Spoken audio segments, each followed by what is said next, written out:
Xena Warrior Podcast. My name is Vera, and I'm joined, as always, by my two serpentine co-hosts, Katie. Hello. And Livy. Hi. We are recording this episode from within the problematic jar. We're in it. Coming to you live. Yes. From the jar. Because we're talking about a very exciting episode. When Oh we my say God, we're yes. in a glass case of emotions, is that It's the glass problematic. case? Yes. The problematic Yes, jar. yes. Oh my it is. God. I'm glad we figured that And out. this episode definitely is worth it.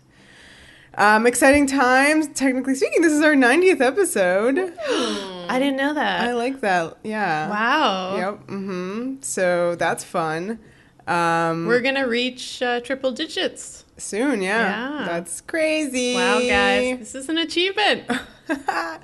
Okay, so we wanted to have some sort of introduction for this episode, right? Oh, no, Let me put my mustache on so I could. All right. Vera, it's always on. You're right, it is. Let me just brush it real quick. So, category, the rapists. Oh, No. Therapists. Oh boy, a deep cut. Deep cut. For how much? 1,000? Sure, How 1,000. How many ducats? Yes. 1,000 gold ducats. This problematic man appears in Xena, season 6, episode 4. Ding, ding. Oh, my buzzer didn't work. Alec. Baldwin? Is the answer, who's Gurkhan? His name is Alex Trebek. Is it? Yes. I'm already lost. Jeez Louise. I mean, No points. You were negative points Money, for dollars. misnaming me. Not even points, it's money. Maybe Yeah. Alec will take over. That'll be Alec Baldwin's next job. Yes. Since he's burned out of every other job. And he punches things. Yeah. Yes, you are correct. Who's Gurkhan? Who is Gurkhan? Oh! This is like the most involved joke. Wow. It's intense. We can next slide. We can move on. We're talking about 604, who's Gurkhan, teleplay by R.J. Stewart, and a story by Rob Tappert. And this one's directed by Michael Hurst. Hey! This Yay. is maybe his best episode. Wrong. Ooh. Upcoming. All right. The best is still to come. I think this is pretty good. This is definitely he's like, what was his last episode? Antony and Cleopatra. Right, so this is beyond that. Like, he's now stepped into, this guy is so good. Yeah. He's one of the best. He's definitely building on the foundations from Antony and Cleopatra. Like, you see a lot of that episode's DNA. Yeah, but in that episode's Gurkhan. silly compared to this. Yeah, I mean, just I think because the plot here is better. Way better. So and then the plot for further on is even better. Even better. So, yeah. But yeah, I feel like this is just a really memorable episode. Like, every scene has, really amazing imagery. Yeah. Everything So- about this is good. This was something that Rob wanted to direct himself. Right, like The Debt back in Right. the day. Oh, yes. Yes. Or, no, he did direct Paradise Found. yeah, he Yeah, did. But, he did. he wanted to do the He has Debt. these special episodes that are kind of event reserves episodes. for himself. Yeah. So, going to a new place, it does have Debt vibes. We're off to North Africa now. Not even just a new place, plot-wise. What do you mean? Yeah, vengeance murder. So connected to the debt. Mm-hmm. Rob Tapper I didn't even get that. loves vengeance. Vengeance! He also loves dolphin shots. Yeah, he manages to work them in. Yes. And the boat. We get the boat again. The boat, of course. That's how you know Rob it's a is Rob. involved. Yeah. That's what he meant. He's like, I want to use the boat today. Let's build an episode around this. It seems like they built the episode in part around Rob wanting to do an episode without any fight scenes. Which is really cool. Yeah, I don't know why he wanted that, if that was a budget reason or just to prove that you can do the show without the fights, which I think is, you absolutely can. Is this his hush? Like when I people are like, wonder. just a good episode of Buffy, you can't because all he is dialogue or whatever. Yes. And he's like, I'll show you. I think This might be it. Yeah. That's really It's good the fightless for episode of Xena. I feel like everybody making TV should do that. Should look at like the criticism that they're too reliant on whatever and take that thing out of their episode. So for Joss, that was dialogue. For Rob, maybe it was a fight scene. Well, it's interesting because, like, what do you count as a fight scene? Like, do you count Xena getting beat up a fight scene? No. Because to me, that was like that fulfilled that. It's Not in fighting. the place I know, of the fight yeah, scene. but it it is what replaces the fight. Because Yeah. when I heard that I this thought was dancing replaced it. Oh, and dancing, dancing and beating. yeah, and then like Gabs kind of like beats up Gurkhan, so there is. It's not like there's no violence. Yeah, but you're just not having Crazy Xena fights. kicking butt, Crazy like, it just doesn't running on happen. people's heads. Yeah. Nothing like that. I mean, that's what I assume, Vera, why you love this episode so much, because Xena is really like not in control of like what happens. Loved that. This is a so very much. vulnerable Not side. once, but twice was she like upper hand against her. Yeah. she was not long conning this shit. I'm so glad there wasn't a long con this week. That's why it's so If good. anything, I felt like her plans weren't quite like lasting long enough. Like she's figured out she should drug Gabs to keep her out of the action, but she doesn't exactly keep her out of it for Oh my very God. long. We'll discuss this. I have questions for Xena. So wait, before we get to it, what do you guys think of the title? I think it's actually kind of an odd title. It is Not odd. just because it's a Jeopardy answer. I think it's actually really, like, I was thinking about it when we were watching it, and I've decided that it's a really great title. Because when the episode begins, like, the first question that rings, like, the same sort of bell as the title is when Gabs goes, "Who's Sarah?" And so that's, like, the inciting incident of the whole episode is that they find out that she's taken by this guy, Gurkhan. And then he has a whole, trick up his sleeve. So they're trying to find the guy. Yeah, I do think it's very interesting that you have who's Gurkhan as this like question that echoes throughout that you're supposed to be really invested in. I mean, I don't know if you are they or needed not. to get a face. I guess they could have named it, "Which one is Gurkhan?" No. I mean, I like that they named it that because it almost feels like a red herring. They're saying like, here's something you think is like a big old mystery that you should care about, but really, I was mostly asking myself, who's Sarah? Right. So Yeah. So you would have liked Who's Sarah? No, I like the way it's set up. They Yeah. kind of give you one mystery, but then you find yourself becoming way more invested in another. Well, I mean, these two whose name, question mark, they go hand in hand. They're married. Number one wife. Spoilers. Literally. No, but I mean, like, you wouldn't have one without the other. Yeah, absolutely. But I do think that's part of why this episode is so successful for me, is that it isn't, just like about this big villainous character. Like, if anything, he's actually kind of a non-entity. Like, he's not that important. Like, he's this sort of faceless force for a while. But it's really about the women. Xena and Right. Gabs, Sarah, the other women who are wives of Gurkhan. Like, those are the characters. And I think that works really well and keeps it from feeling too dark and exploitative. Right, yeah. But it hits just the right sort of tone for you not to be like, oh, this is like whatever, a silly episode. Like, Oh, yeah. how previously, This is not silly. Like, it's dealt with some of the same sort of stuff that other episodes have kind of dipped their toe into. Xena dancing For a like veil dance. Yeah, exactly. For like gross amends. But this one's serious. This one's very serious. It Very has very serious. few like laugh out loud jokes. You Right. could probably do them on one hand, and they would mostly involve Virgil. Right. God. I was about to say, our new comedy. Joxer. Oh, Joxer man. Part 2. Yeah, we'll get to I it. have we'll so get many to it. questions. But one thing I just want to say, like in general, like overview, is I think it's really nice to return to an entirely like human-based plot, like a Right. human scale plot. Yes. Like we've been doing all this like heaven and hell and Eli and Twilight of the Gods. Yeah. Finally, after I don't know, like 8 episodes or something, we're like kind of narrowing the focus down to just like this bad man, the patriarchy, and women who need to be saved. Yes. Right, and women who do stuff. And then women who, deal with fuck it. the patriarchy. And fuck the patriarchy.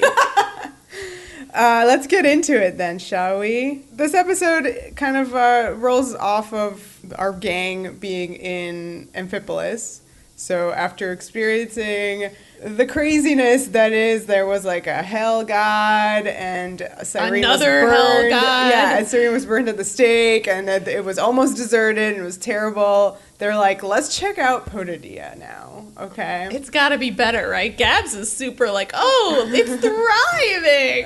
And she's rubbing it in right away. Well, it kind of is. I It mean, it's doing a is, good but job. it isn't very sensitive that they go from It's burned true. out hellscape Amphipolis She's to happy. Poteidaea. I mean, she's very happy that it wasn't almost deserted too, you know.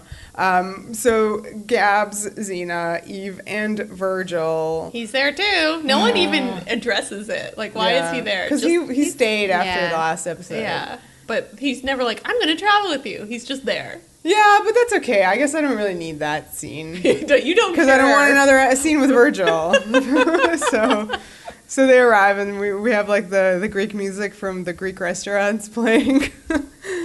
So it's nice. Gabs is super happy. She's literally like skipping. Yeah, to she see- runs off. to see how the house is doing. And we loved Xena's bag. Yeah, well, yes, because I was like, oh, they don't have horses. So Xena is the horse now. She carries her own bag.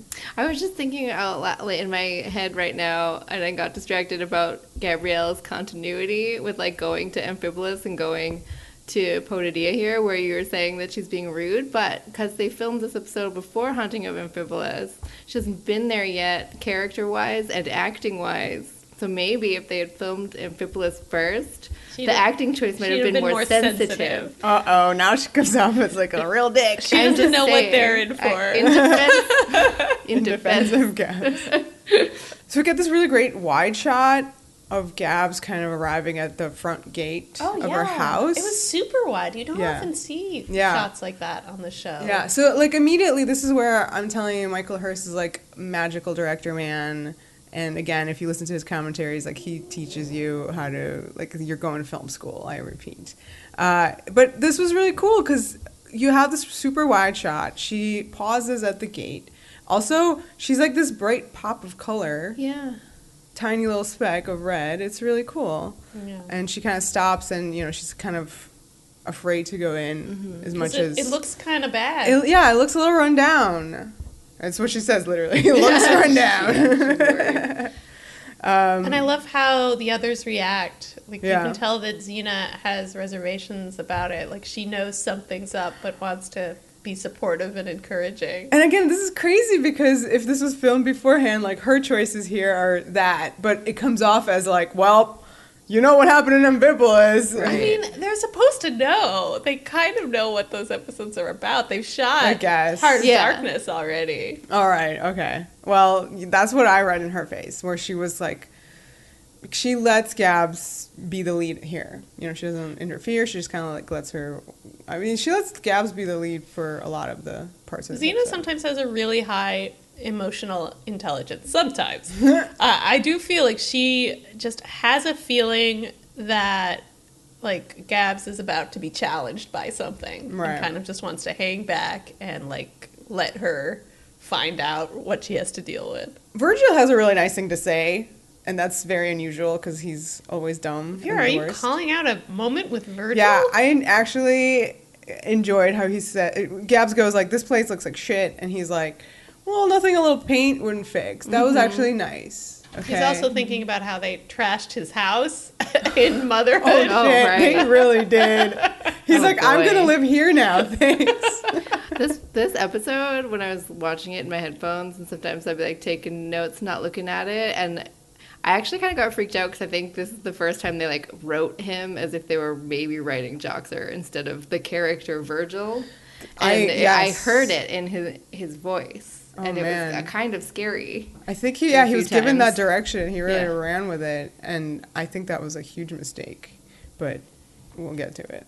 The way that Michael Hurst filmed this was also really good. Her walking up to the house? Yes. 'Cause I Well, noticed not even too. that. Whole Even reveal, before like- that. Even before that, when she's still standing at the gate, they're talking about how the house looks bad. So instead of like, I don't know, some kind of 3/4 angle, Which is he probably goes what you do. he goes Yeah. house POV on her. So it's like straight on her face. And it's very close. Yeah, it's very close. Just that so we could get that full reaction from her. I thought that was really clever. And I think the camera kind of drifts between, like, once Gab steps out of the shot, the camera goes to Xena. So then her intense close-up. Yeah, and Eve is really comforting. She does, like, an arm touch for Gabs. Eve has learned the art of the arm touch. She has. So, yeah, she says that, the house can look crappy as long as everyone on the inside is A-okay. So let's find out what's going on here. So, yeah, I love the way Michael Hurst films this next bit. We're going to keep saying that for literally every shot. Yeah. But, like, Gab's approach to the house is shot kind of voyeuristically, as if there's somebody inside the house watching her, and it's that was great. A horror beat. Well, when she comes to the door and there's like that shot through the gigantic crack in their door. Yeah, and you see it's really Gab's falling apart. little nervous face peeking through that crack. He really ratchets up the tension here because Gabs doesn't know what she's going to find inside. We have just done like a haunted house episode about going home, so you see why hitting some horror beats here makes sense psychologically with where Gabs is at. I mean, it's weird because like the music that's happening right now, I wouldn't say it's horror at all. It actually kind of sounded like the Amelie soundtrack, like very kind of whimsical, like a nice score. So I didn't find it scary per se. I just thought it was such an interesting way to shoot this because I kept thinking it was like the house was watching her, not in a scary way, but like this is what she's confronting after so long. Well, it turns out it wasn't the house or anything. It was Lilla. Aww. Before Gabs can even knock, she opens the door. I loved that. Yeah. And I loved Gabs' little like here, like whatever. What is it? Here goes.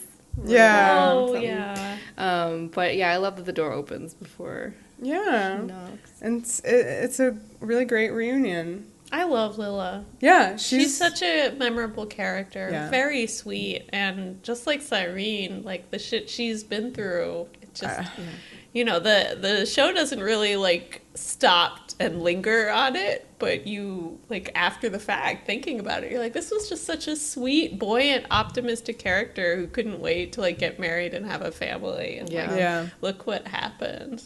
But her 41-year-old lady makeup is pretty good. It's on point. Yeah. I think the hair is good, too. She has, like, 41-year-old lady hair.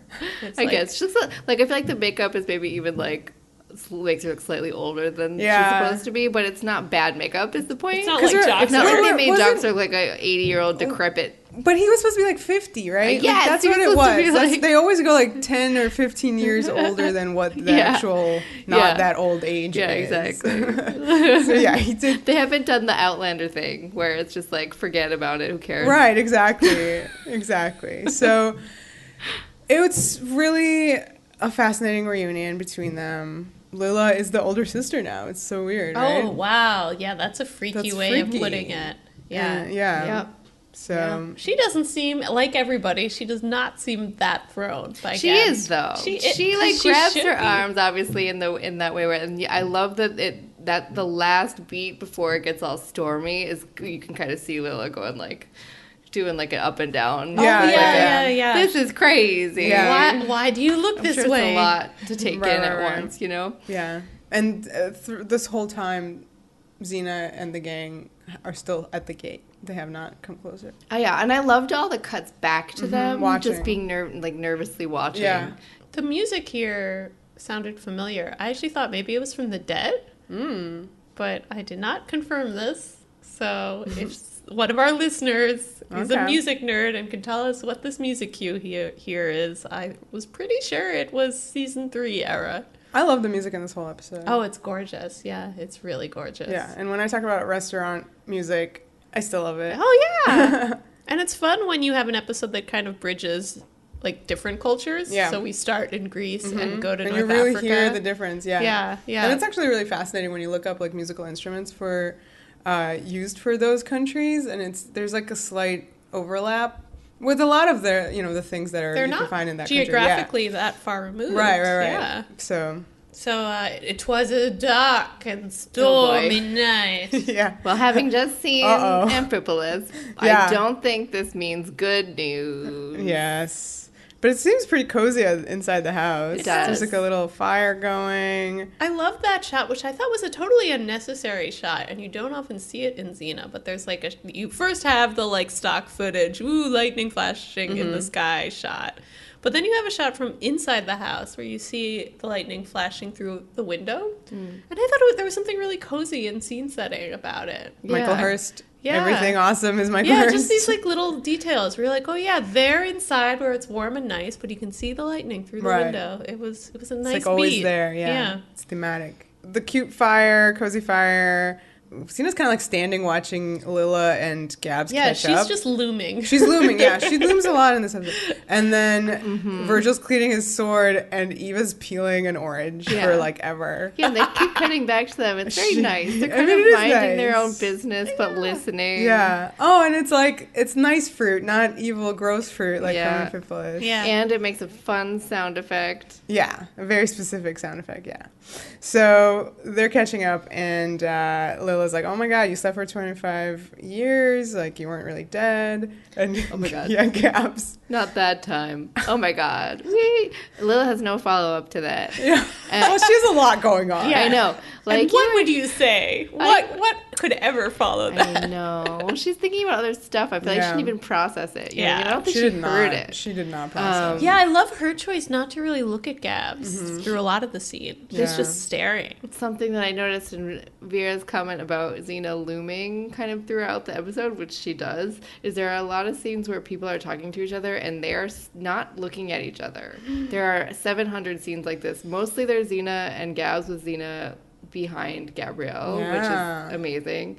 But like here, it's like Lila is doing like middle distance into the fire because she's, thinking of all the shit she's gonna have to tell her. Like there's that another one with like a Eve and Xena, although they look at each other, but they're mostly looking like at Gabrielle. Like there's just a lot of scenes where nobody's looking at each other, but they're talking to each other. Interesting. Michael Hurst likes that. There was some of that in Antony and Cleopatra. It's true, and it also probably saves time, right? Because you don't have to do shot, reverse shot. Yeah, I mean, he clearly doesn't like, I don't know if you ever see him cover a scene with shot, reverse shot. Yeah. And when we say that, we literally he doesn't want to be a basic bitch. Point the camera at one actor in a close-up, then point the camera at the other actor. He likes to cover scenes with like both actors in the shot talking to each other. Right, yeah, and that for sure saves time. Lila says that she wishes Sarah were here to see them. Who's Sarah? Who's Sarah? Ding, ding, ding. It's Lila's daughter. And Gabs is immediately, like, so happy. Yeah, she looks to Xena and is like, I have a niece. Yeah. Don't get too excited. Oh, boy. She's a bee. And I like Xena's response, which is this kind of tight little half smile, kind of being like, that's great. Why don't you keep listening to the story? Oh, man.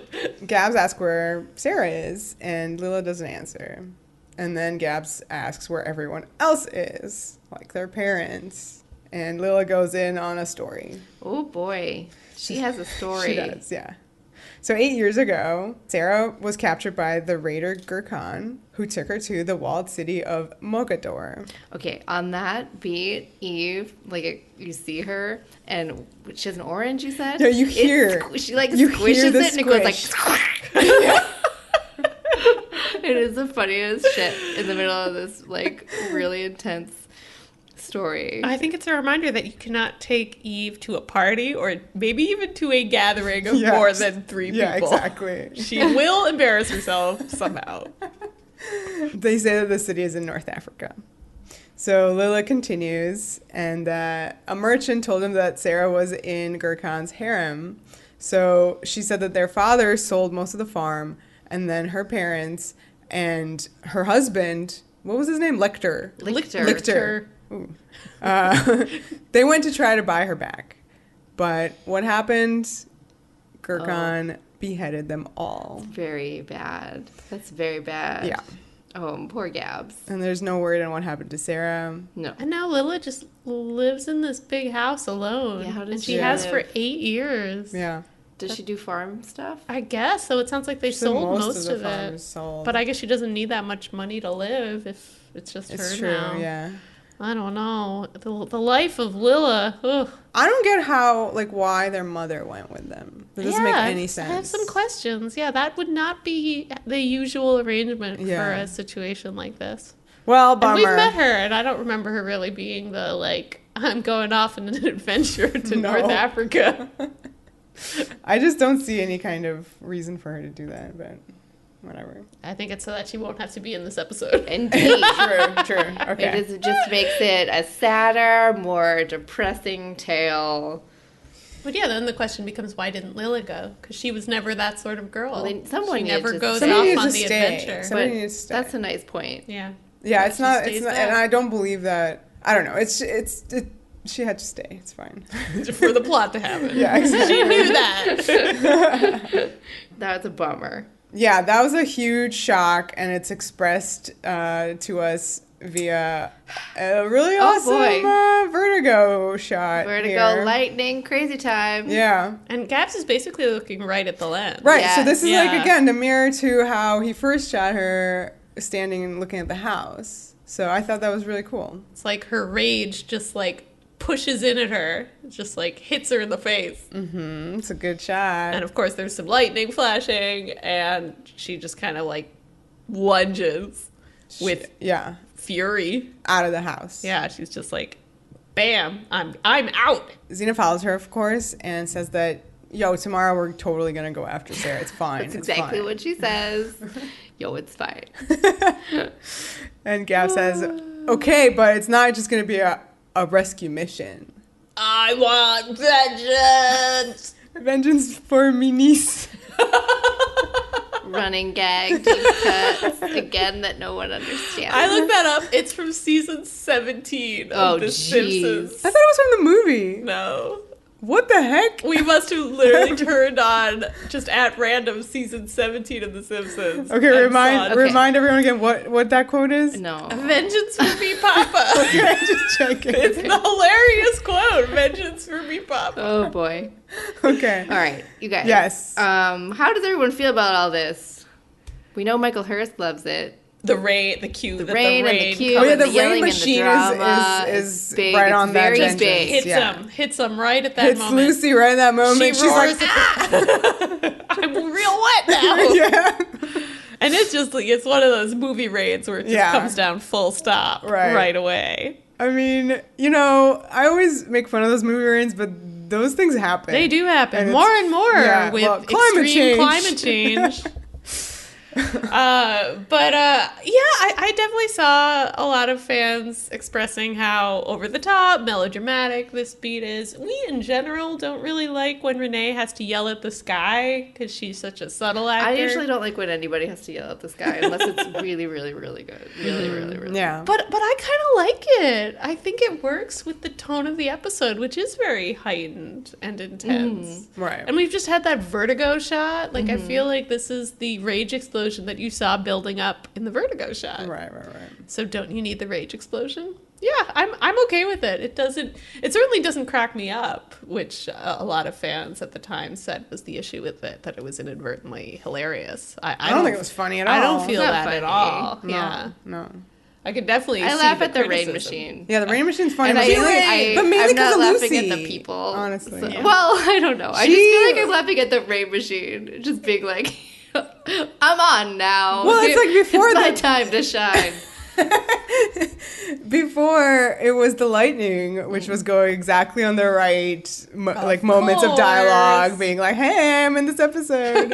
Like, I'm thematic. But yeah, that's exactly how a lot of this episode is. You have a lot of these kind of artistic, thematic choices. I feel like Michael Hurst just makes it work. To me, it doesn't feel like a cliche. It feels like the way this dude sees the world and the action inside the world. Yeah.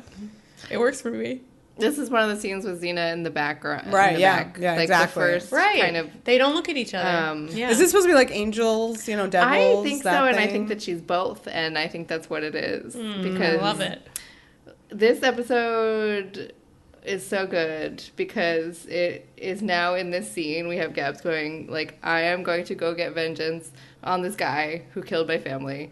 And it's not like we haven't seen her do this before, and we've seen her do this in season 2 of the show. Sweet like baby angel. now it's season 6, so I like when things Full circle. in this season, in the last season, kind of bring back all things that we've been dealing with, where yeah, now it's a full circle thing where she has gone through so much between Return of Callisto and now she has all the skills. She has killed people, not in cold blood. So now what is she going to do that she has this other horrible, tragic thing has happened in her family, and she could act on it for real if she wants to. And that's really awesome. Well, Xena warns her that such actions will have consequences. Yes. That and she says, blood will have blood. She does indeed. Cue Lexa. Yeah. Shoestring. That's blood must have blood, so it's not the same. I'm sorry. Xena's doing Macbeth. It's fine. Oh, that's good, because Renee is doing Hamlet, as we'll find out later. Competing Shakespeare's. Anyway, I love this. I love this struggle. And I love Xena being, like, both of those, like, kind of, like you said, Vera, angel, and devil. Because she's, like, number one, she takes both of those, like, kind of suggestions where she's like, no, don't do this. Oh, you can do this. Right. Like, and also just knows, like, all of the consequences as well. So, yeah. Oh, it's good. She was a devil the last week. I feel like, for so many seasons, we talked a lot about how Xena sees Gabs as still being the sweet baby angel. I think this episode is a great illustration of how her understanding of Gabs has evolved. Because she really does start here kind of being like, oh no, sweet baby angel, you don't want to do that. But like, in a like low-key way. Like she doesn't exactly try to stop her. She's much more watchful, I think. Like she's kind of learned, for the most part, like don't interfere. Right. Like trust in Gabs. Help. All right, so we come back from credits, and we're on a boat, motherfucker! Look at me now! The music now is from a Middle Eastern restaurant. I'm just gonna tour the restaurant. Yeah. Just all the restaurants on the street. When you say that we're going on the restaurant tour, that, restaurants play real music, so it's not meant to be disparaging against the music, even though it sounds that way. It just feels very representative. I'm just hungry. In a broad way. You're just hungry. Yeah.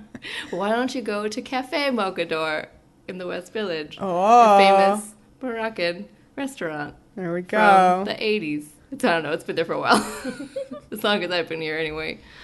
I guess that's our next trip. Xena Warrior Podcast live from the restaurant. We're supposed to go to a different restaurant, a Szechuan restaurant called Lao Ma Spicy. Oh, right. Lao Ma Spicy. That's going to be Xena Warrior Podcast next field trip. Okay, so then after that, we'll go to Cafe Mogador. Sounds good. Yeah. Okay.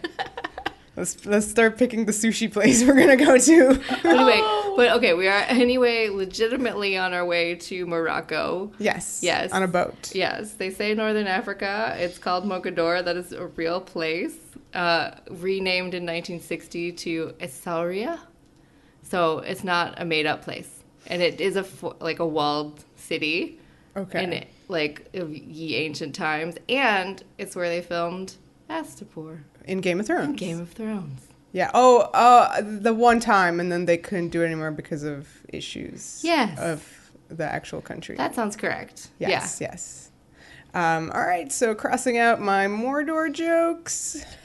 Here I go. Crossed out. It just sounds similar. Yeah. I was going to say, Gabs, you can't walk into Mordor and get Sarah. I mean, it's still a good show. It's still nice. But anyway, I find that to be rooted in how you have brought up, Liv, that this episode is human problems and reality. Like, they're not on Mount Olympus. They're not in a made-up village. They're in a literal, real place having real problems. I don't know. I like that about this episode a lot. Yeah, I like that a lot. And, real human problems means that our characters' problems kind of take the stage. So finally you get an episode about Gabs, which I've been basically jonesing for what feels like a year at this point. But what makes this episode so great, because while being about Gabs, the issues that are brought up can be translated to so many other characters. Yeah. Well, and therefore it's so strong. That's good character writing, is when one character is having a problem and seeing the way that affects everybody and how, you know, Eve's baggage and Xena's baggage influences their reactions to it. Yeah, I think this episode is a really excellent piece of character writing. Like, this is definitely the best Eve stuff there's been. And you know, to make a point between Eve and Livia, like, this is the best Eve we've seen so far. Because you know what? We'll get to it in a second. So we'll hold that thought. Okay. So Gabs is like, she's on this boat and she's practicing with her sigh. And this is some great imagery that should be pinned. Yes. For later. Pin. Eve comes up to her and asks her what her plan is. Gab says she's gonna walk into Mordor. One cannot simply walk into Mordor. Kill Gurkhan and bring Sarah back. And Eve was like, yes, that's the goal, but what's the plan? I loved that. I thought that was great and just smart. Yeah. Like, it's nice to see Eve talking about something that isn't Eli, you know? Finally, she's talking about her, like, as Gabs is about to say, she's so calm as she talks about her past. Like, she hasn't talked about her past much at all. Yeah. Other than to be like, I drank the blood of Oh my God. So now here she's using the things she's done for good, the way that Xena did in the early days, where her knowledge of how to be a good warlord, like, could help them in situations. I feel like that's kind of what Eve is bringing to the table now. Like, I know how the slave trade works. Like, you should listen to me. Right. And this goes off of what you brought up in Amphipolis, Haunting of Amphipolis, which is that was when Eve and Livia became one, and we talked about how we don't want the two different characters. Like, she really needs to get in touch with, like, her Livia. And I think this is a really great episode for, like, that is Eve, but there's Livia there too inside. And I think it's immediately a much better performance. Kind of like a Xena, you know? Yeah, she feels more like a fully integrated person, and you buy it more. Yeah. You buy and I'm like, this is the things. Eve that I like, which is like an actual human I can understand. She fills us in, Eve, on a little bit of info about Gurkhan, that nobody knows what he looks like. He keeps his identity a secret. He's going to be a really tough man to kill because of how mysterious he is. And Gabs asked her why the hell she was in Mogador and why she knows so much about this. And I think she says something kind of like judgy a little bit, where she's like, I'm afraid to ask why. I know. And Eve is just like, you should be. It's just like they know why. Yeah, they know why. She sells slaves all the time. And she's already admitted to selling slaves in the opener. Right. So this is where you bring them, duh. Her admission and coming home is now setting up this bit she was in Mogador previously to sell slave girls. Yeah. And then she goes off and Gabs turns to Xena and says, come way your daughter talks about her past. Xena says, she knows what I know. There's nothing you can do to change the past. You can only work to make the future better. Always a good line. Yeah. You know, that's what Xena has on her license plate. Another from Leaving Behind as well. Yes, exactly. And Xena tries to get through to Gabs. She tells her that you're not an assassin. Today she's not. Tomorrow, though. But tomorrow. And then she goes to barf, and that was like a thematic barf. Oh, it was definitely a thematic barf. Yeah. You can tell. And like, there is a really amazing piece written by Sharon Delaney, who was head of the Xena fan club. She was invited on set for the filming of Who's Gurkhan, and she basically wrote a full kind of how to make an episode of television. Like, just like step by step. She like tells you everything that's happening on set, who's doing what, when, is a great fly on the wall. And one of the little facts that I thought was really fun was just she would relay direction, basically. So Michael Hurst talking to Renee O'Connor about this line, today you're an assassin, and the two of them kind of changed the line from the script to make it sound like more emphatic and more like she's actually threatening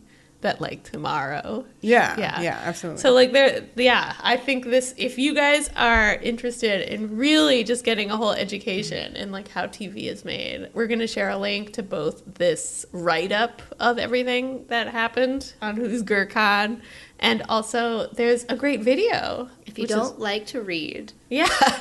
Which is basically, like the whole episode, like a making of that goes for like an hour. Awesome. So like longer than the episode. Yeah. Right. And I would recommend that just because like I remember watching it and I just, I was like, wanted to consume all the Xena content ever, like when we watched it and binged it with you guys.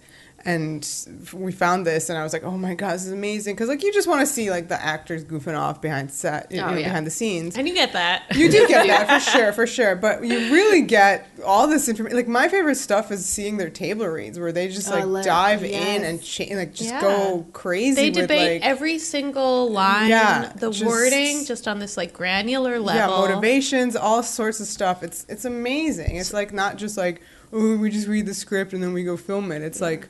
If they need to change stuff, they change it, and it's like, it's just so good. There's a few of those. There's another one for the finale, the big one, which is also great. Yeah, if you're interested. Yep, we'll probably link that later as well. But my takeaway from it is that Michael Hurst is just such a great director of actors. Like he really, being an actor himself, and from theater, so he just like he really knows how to like talk to an actor about their motivation and like go into a script and like figure out how to make a line reading work if it doesn't work on the page. This is where you're gonna we already brought up her Renee's Hamlet motivation. Oh yeah. Well, I mean that scene I think where it's most apparent is gonna be a bit later. Okay. So maybe put a pin in it for now. Pin that. All right. So after Gabs goes to kind of barf over the theme seasickness. Oh yeah, that was what I wanted to talk about. Yes. Was the theme sickness, like Michael Hurst's direction to her was, you're barfing not because you're seasick, right? Like you're barfing because of your feelings. Okay. So I thought that was some nice direction. My question is like, all right, she kind of knows how to cure her own seasickness now because with the pressure points. Is it she chose not to because she wanted to feel this way because of her internal struggles? It is surprising that the whole thing with the pressure points. Yeah. Like when Xena in the next scene says, "What are you going to do now?" I'm going to cure her seasickness. I was like, "Oh, okay, finally, you're taking pity on her, and you're going to do the thing with the pinch." That's not what she meant. Pressure points. I mean, it will make her eat a different stuff. pinch. Yeah. But let's assume she wants to feel it, and also it's not seasickness, so. But I think it is. It's like it is, but it's like also just so happens. I think she's so overcome with anger and feelings that she's not giving a shit about being on the boat, and it's still affecting her because she gets seasick. Right. Yeah, and I liked that. I like that. Here's a glimpse of like Gabs of old. Seasick. It's good Gabs. continuity. Yeah, that gave me a feel because she's such a badass now that to kind of have her inadvertently be in that role again of kind of the goofy sidekick who gets sick over the side of the ship is kind of nice. It's nostalgic. Yeah. So after she goes to do that overboard, we have this like really fascinating scene with Xena and Eve. It's like one of my favorite scenes with those two. Really love it. It's one of my favorite scenes of the episode. Yeah, which is surprising because Eve has not really been like the greatest material this season. Exactly. But I love how they play this. This is just really beautiful acting. Right. So Katie, the blocking is like you mentioned, the two of them side by side. They're looking at Gabs puke.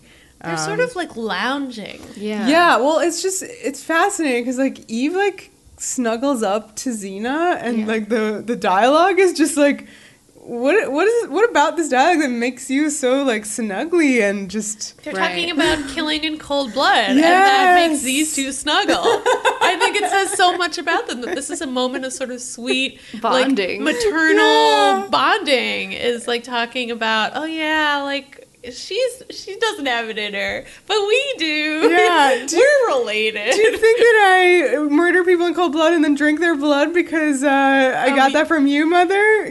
Like. And then Xena turns around and kind of like strokes her hair and she plays with her hair. Yes, she certainly had a gift. Yeah, that was like so sweet. It was almost and like twisted. they were like possessed, but not really at all, because that's just them. No, it really feels like it's just their thing. Yeah, it's nutty, but I love it so much. Yeah. And I love Eve's reaction to being told that she has a gift for cold-blooded murdering of people, which she looks really horrified and sort of mutters like, I did. You know, like, it's not as like dark as we're making it out to be. Like you see like the actual pain behind this conversation. Well, it's really good. It's like, I guess because they're both in a place where they can just like, they're comfortable about that. They've confronted that, and that's just what they're living that's with. Just it. Yeah, that's just their life. That's what happens when you integrate with your dark half. Yes. Sometimes you're having a calm, sweet moment with your mom where you're talking about how you both like to murder people. So Eve goes like, what are you going to do now? And Xena says, I'm going to cure her seasickness. Mm-hmm. She's going to take the burden, basically. Right. Yeah. So then you cut to Gab's passed out, and Virgil's there trying to wake her up because they've arrived to the shores of Mogadors. Mm-hmm. And Gab's is super I was like, why is she yelling? Gab's is super passed out, and Xena says she gave her something for her seasickness. Mm-hmm. And then Virgil's like, okay, I get it. You're leaving her behind. You roofied her. Yeah. Okay. And you're going to leave her behind. And Xena's like, yep, and you're coming with me. Virgil is very nice here. Yeah, this is the first time where it's like Joxer is there. He's there. I feel like he's there, and it's weird. Oh, well, it's intentional. They literally He's were his like, son. play Joxer. They were like, do a Joxer impression. I think part of it is, they're so used to writing episodes like this with that comic relief character, so they just wrote him in there, and they were like, well, Virgil's going to play him. Right. And it doesn't not make sense. It doesn't. He's his son, and it's fine. But, like, when he was there before with Joxer, he has never behaved like this way in his life, and he would never start doing that now. Of all, like, with his life now, he would not begin here, this. He's not being, like, a goofy... He's not. He just nice. Grab his face all Joxery. Right, exactly. Well, she grabs his intimidate face. him. Yes, and then his muttering about how he's gonna like directly betray Gabrielle's trust, and he's very I don't know, like that stuff. But that was nice. I know. Like, I liked that. That was something Joxer not just Joxer can be nice. That's just true. son too. But his devotion to Gabrielle feels a bit like Joxery. Yes. This reminds me. This is weird because like I know he's very nice about Gabs here, and later he's gonna like outburst that he loves her and nobody cares, but that's a thing. Because he's being awkward and weird and Joxery when he does it. Right, yeah. But I was kind of shipping him with Eve this episode. Oh, yeah. Huh. Did you guys... Did they have any material together? They sat next to each other in a frame. They sat next to each other in a frame, but like when they first came to Poteidaea, I was like, oh, look at this, like... I could see how this like double date. Yeah, double date. Like I could see how the kids would start getting it on. Now that you say that, I'm pretty sure there was material scripted with them, like romantic material, and it got cut before they ever shot They it. were like, no, no to this. We're gonna keep pushing Virgil and Gabs. Well, it's Thanks, just, guys. I don't know. It's all just so incestuous at this point. I think it's fine to, although I love Varia and Eve, I think it's fine to also play with this. I just hate Virgil and Gabs so much. Anyway. She recruits him. Yeah, she recruits him to go off to to Mogador and with yes, her. so they have a plan there. She threatens him by grabbing and squishing his face. Yeah, I think that's important. Sure. We'll get to it. Face squishing is very important. Mm-hmm. So now we're in Mogador. Yes, it's made up of wench auctions. Yeah. Yeah, what do we think of this portrayal of North Africa as basically, a collection of wench auctions? That's what we're going with? And Wench auctions, yeah. Okay. And then the harem, where we What stay about for the just rest. women? No, No, they were just being auctioned they were off. being referred to as witches. Yeah, they were multiple But times. not by us. No, but that's just what was happening, and that's what happens when you go to Morocco. And I'm going to Disney, put right? a coin in for the wench auctions. But I'm also, just going to put a coin in. I know they're going to be in North Africa for another episode, so we'll have time to see it from some other angles. But this episode really is just like North Africa means belly dancing and sexual slavery. Mm-hmm. So that seems very reductive and like exoticism to Right. the nth degree. We've been watching Xena for 5 years now, so it's not surprising that they would come at it from this angle. And in the end, I do really like the episode, so it feels like, I don't know, like niggling to be like, yeah, but your episode about a harem is about a harem. It's like, yes, that's what it's about. Yeah, exactly. Remember when they went into India and Gav's like, this place is so weird? I'm glad at least they didn't do that here.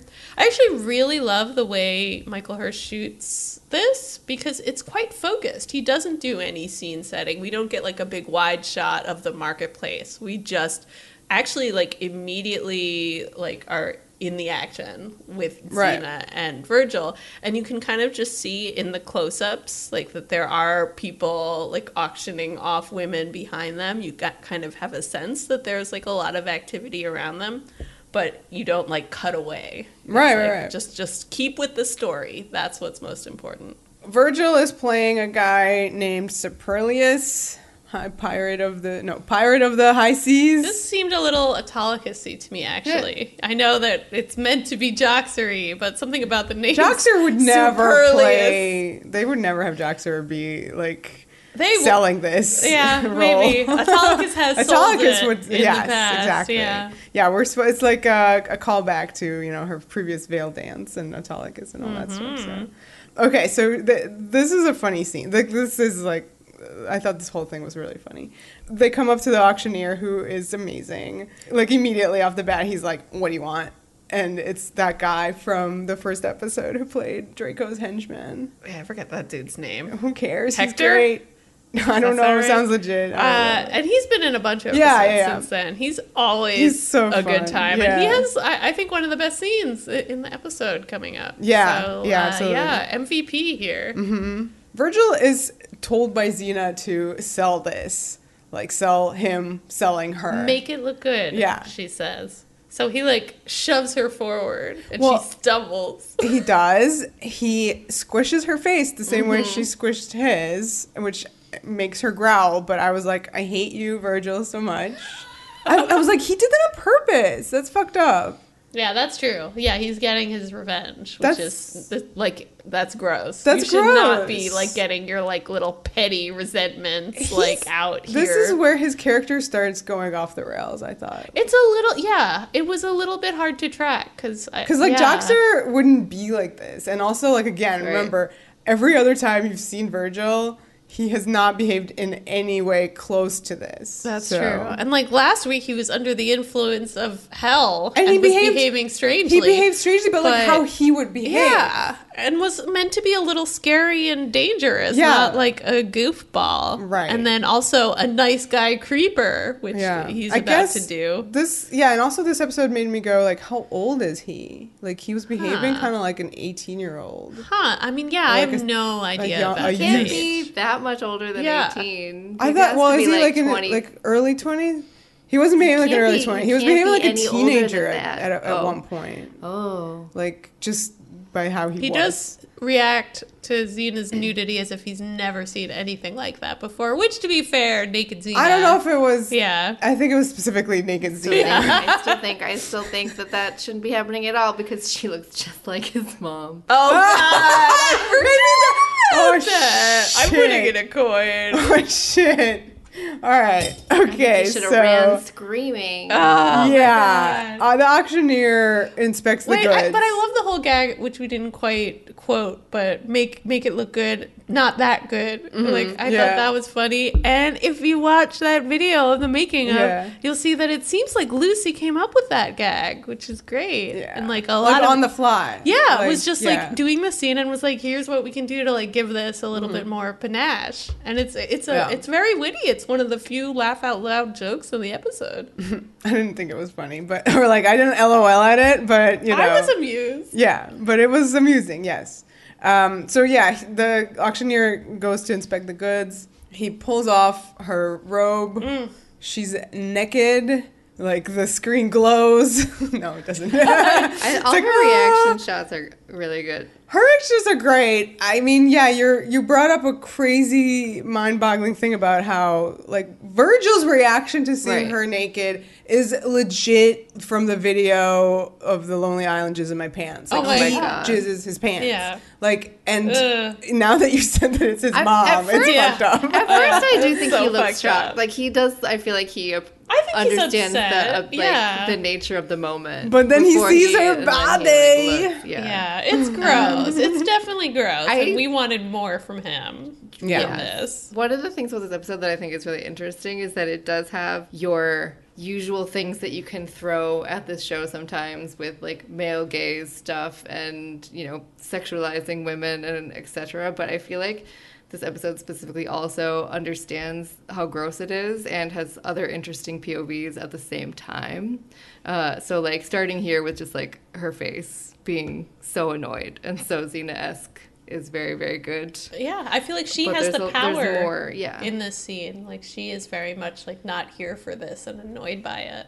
I think, honestly, like, I think that's for the audience more. Like, I feel like Xena would behave in that scene just standing there taking it till the job is done. Like, you know what I mean? Like, that was more for... Because the guys, the auctioneers, like, saying gross lines like, oh, she's so big, beautiful, and strong. Yeah. She's going to be useful day and night. Yeah, like, it's real- and then you have really to have, like, disgusting. for the audience, the reaction of Xena going, like, gross. We get it, but Xena would just, like, wait for this real quick. This is not the point. Like, she has a job to do.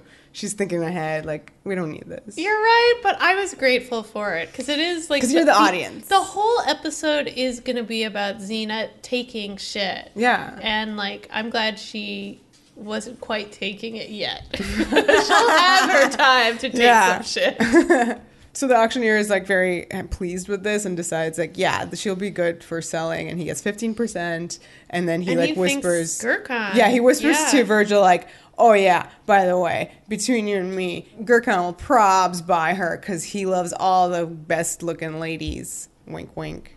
And Which we were speculating, like, what would have happened to Xena's plan if she wasn't purchased by the right guy? Yeah, and I exactly. guess she is like counting on this dude being the richest, and of course he's willing to shell out however much money it takes the money to for buy her. Xena. Yeah. Xena knows her worth. Oh yeah, That's basically what I'm saying. This plot hinges on Xena being like, I'm hot stuff. Only the richest guy in town can afford me. So now Xena goes to the open casting call for The Bachelor, and she sits down with all the ladies.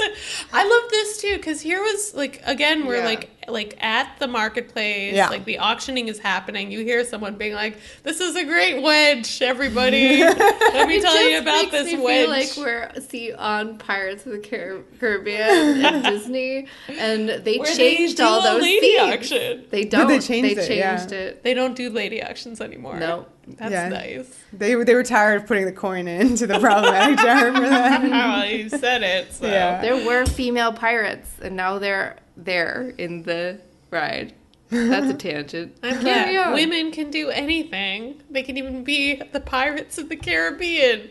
Okay, so yeah, you have like this sense of activity going on around them, but I love the camera, like just right off the bat, finds the real stars of the scene, which is the women. Right. And I think that's so important, that even though they're in this environment that's treating them like objects, you immediately are looking at them as subjects, as people with stories and opinions. And and it's great. The divergence in opinions is really fantastic between these contestants. So we meet some of them. We meet Milda, who's quite a character. Is she the best one? She's the best. She's the best one, as you say. She's very happy and eager to be there. She's, Yeah. She came here to win, not to make friends. She kind of reminded me of that one, the second off Glenn from Handmaid's Tale, who expressed to our hero Offred, don't ruin this for me, bitch, because she used to be like a crack addict and whatever, and until Gilead took over, and now she's like, this is so much better for her. An interesting perspective on that show, yes. So I mean, I appreciate this speech because I like that it's actually addressing reality. Right, yeah. So her story is women. that her village is terrible, and she had only like 2 options there, which is like marrying a sober man or a drunk man, and they poor man. Both are poor. Yeah, both are poor. Right. There are no rich people in her village, and both of these guys would be terrible. The sober man would be less likely to beat her, but the drunk man is less likely to keep her pregnant all the time. Right. So she's like, this would be so much better. She chose the other path, which is to become a slave and get sold to a very rich warlord. Does that mean that, do you think she was like taken, or did she come here on her own? I don't know. And part of it is you wonder how much of her talk is talk, like her trying to make the best of a bad situation. It's hard to believe anyone. I don't think it was Look, the way she acted. She's perfectly happy to go off at the end. But she just wants to go off. Like, she doesn't care where, but she was... As long as her prospects are improved by whatever she's doing. I do think it's interesting. And, I actually was really struck by her line about, that the drunk man wouldn't keep her pregnant all the time. I thought that was just just the reference to pregnancy like that in the show, like, to me, seemed really, like, honest and nice. Right. Yeah. Also, she talks about how she has no family, her father is dead, and her mother is a whore. Right, yeah. Like, with such disdain, which I thought was interesting. Right, because she's what she's going to be doing. Sex work is the name of the game here. Well, yeah. They'll be married. True. All right. So Xena and Virgil have a plan. Virgil's supposed to figure out who Gurkhan is and stand behind him so that Xena knows. And it seems pretty simple, right? So the action begins, and it's a little bit less simple than what she thought, because she's not ahead of the game here, and I fucking love it. I love it. Mm-hmm. Yeah, I love seeing her thrown for a loop here. And I just love the scene. I love the way it's cut. The scene is incredible. The way it builds. Yeah. It's great. And it's surprising in a really fun way. Really, really fun. So, okay, we first kind of get an establishing shot of the crowd. One of my favorite details about this crowd shot is the camera pans past a guy who's holding a bird cage, and you hear in the sound design the tweet, tweet, tweet as we go past it. I thought it was just a funny little detail. Oh, yeah, the sound design is really good. Yeah. The crowd scenes is, like, really distinct, especially if you have headphones on. Like, you can hear stuff that they're saying, you can hear stuff they're saying about the women. And, yeah, it's That's good. nice. It's good stuff. So we have our friend Hector from Sins of the Past, who's going to be the auctioneer. Right. And he has this pattern down perfectly. Yeah. First, he introduces Xena to the crowd with a bunch of nonsense about how she's a blue-eyed goddess from Thrace. I don't think that's nonsense. I think that's absolutely 100% legit. Her eyes are so blue. He nailed it. He nailed it. And then they start the bidding. Right. Yeah. So much fun editing. You meet some characters. Yeah, some definitely fill the jar. Yeah, we don't need to really know about them. Just put a coin and 7 coins in the jar for Belize of Ethiopia. Yeah, Belize of Ethiopia gets the coins. Is a problem. He fell in the bronzer. He fell definitely right in. He fell face first into the bronzer. It's really bad. It's embarrassing, and I hate it. Good thing the cutting is really fast. So Very fast. Focus on the other ones. You can't look at these white dudes too long. Well, I think some of the other ones are not like that. You know what I mean? Not a dude colored with a lot of paint on his face. Oy, oy, oy. Yeah. Yeah, it's rough. But it's bad. I'm glad he didn't win her. Let's just say that. Yeah. This, like, frenetic nature of the scene with all the fast cutting as they get into the plot where Gurkhan is many people all at once. Right, so that was really great because it starts with like, okay, and then like whatever, amount for Gurkhan. Somebody bid for Gurkhan. And Virgil goes behind this dude and being like, yep, this is Gurkhan. And then suddenly somebody else bids higher and it's like, oh, no, never mind. This is Gurkhan. and then somebody else bids, and it's like a third Gurkhan. And the camera kind of snap pans over Yeah. to the guy, so you see where he is in the crowd. I love these cuts to Xena's face, where she kind of also is like, snapping her jaw around, being like, what? He's over there now. She starts realizing what's going on. And as we mentioned, the frenetic nature of this scene goes... I've been only to one auction at TGI Femslash, and I can say this is how fast it fucking goes. It's like you think you're in charge, but you are not. Somebody outbids you so quick. It's like insane. The music is picking up too to match it. And then one other little detail that I loved in the editing is that it cuts back to the other women watching, being like, wow, her price is really high. Yeah. But like at the same time, I was glad that Michael Hurst and also the editor, I think it's Rob Field for this episode, like don't lose sight of the women. Right, they yeah. are That's insane. important characters. Yeah. Those reaction things in sort of a sea of grossness and a sea of on the surface problematic things that you could call out. Like they remind me of, I feel like we brought it up before, but that Craster's Keep episode of Game of Thrones that Michelle McLaren directed, where you have just like this nasty place, like with a gross dude full of women, but like you have these smaller moments where women get focused on. And I think it's really important to have. And it shouldn't get lost in just looking at something and going, ooh, this is like just male gaze. Like, here's a shot of this. Like stuff like that. I don't know. There's more going on in this episode, I think. Yeah. It finds ways to push against it in, I think, really, really important ways. Well, my favorite is coming up. Like, are you talking about the guy who's picking his nose? No. Well, stop it. No, but a really great inversion of the whole male gaze thing. Okay. The guy picking his nose is really fun. And again, like the whole auctioneer scene is really fun. Like the scene is funny really there. fun. Yeah. So I mean, surprise, Xena is sold to Gurkhan for what is it, 220 gold ducats. Yeah. It seems like a lot. It seems like a lot. So there you go. But who is Gurkhan? It's one of these three dudes. Or maybe it isn't. So Xena has been outmaneuvered here. She wanted at least to know something about her enemy, and she comes out of the scene knowing nothing. Exactly. So she gives him the props he deserves and says, very clever. So now back to Gabs. She wakes up on the boat.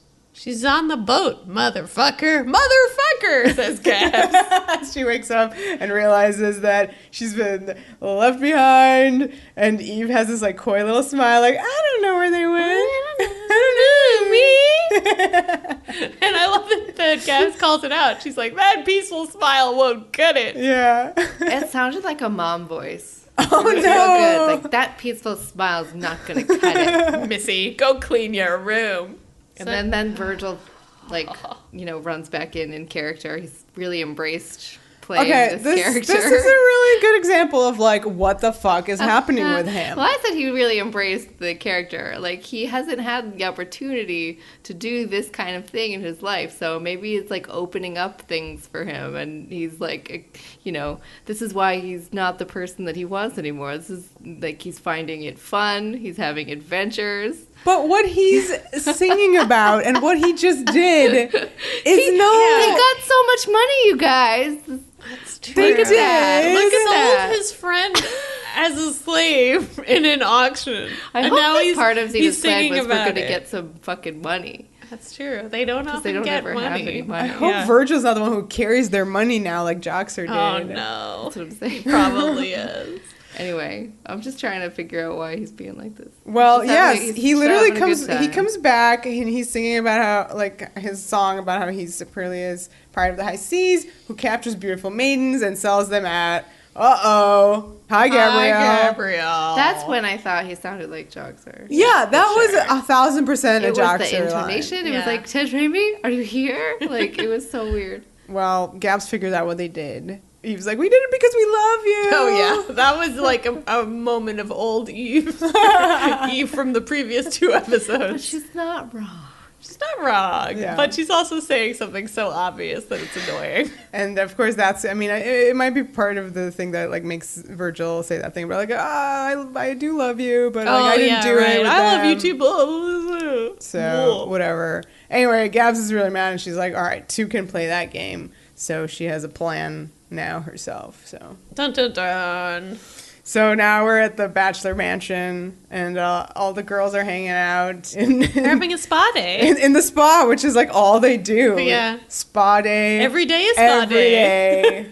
All day long, except for at night when you have to dance. So there's baths, there's smoking hookah, right? The only 2 women of color in this scene are giving massages. Well, I think that's interesting. Those are interesting. They're servants. Yeah, they're not we see wives. them. That's true. We see them. Yeah, and they're multiple times. twins. The cuts to them actually reminded me a lot of Antony and Cleopatra. They were always the attendants always seemed like they were up to something. Right.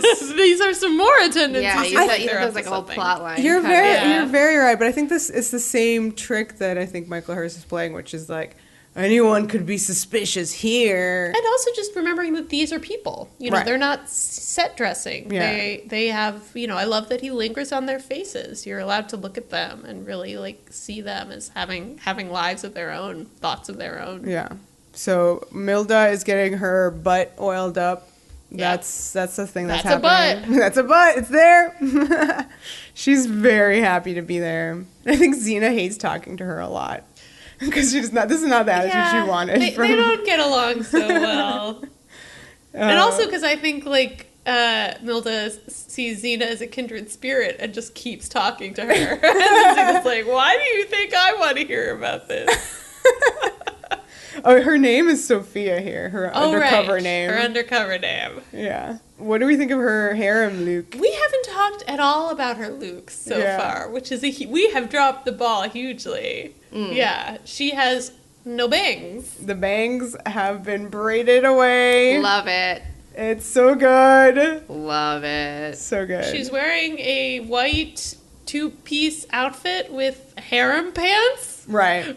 I think her pants are not as offensive to me as Gabrielle's pants. Yeah, Gabrielle's are much more voluminous. She got the MC Hammer pants going on. It was too much. She's like, I don't want to talk to you anymore, Milda. I'm going to go talk to some other girl. Because she's there trying to discuss with all the wives if they know Sarah.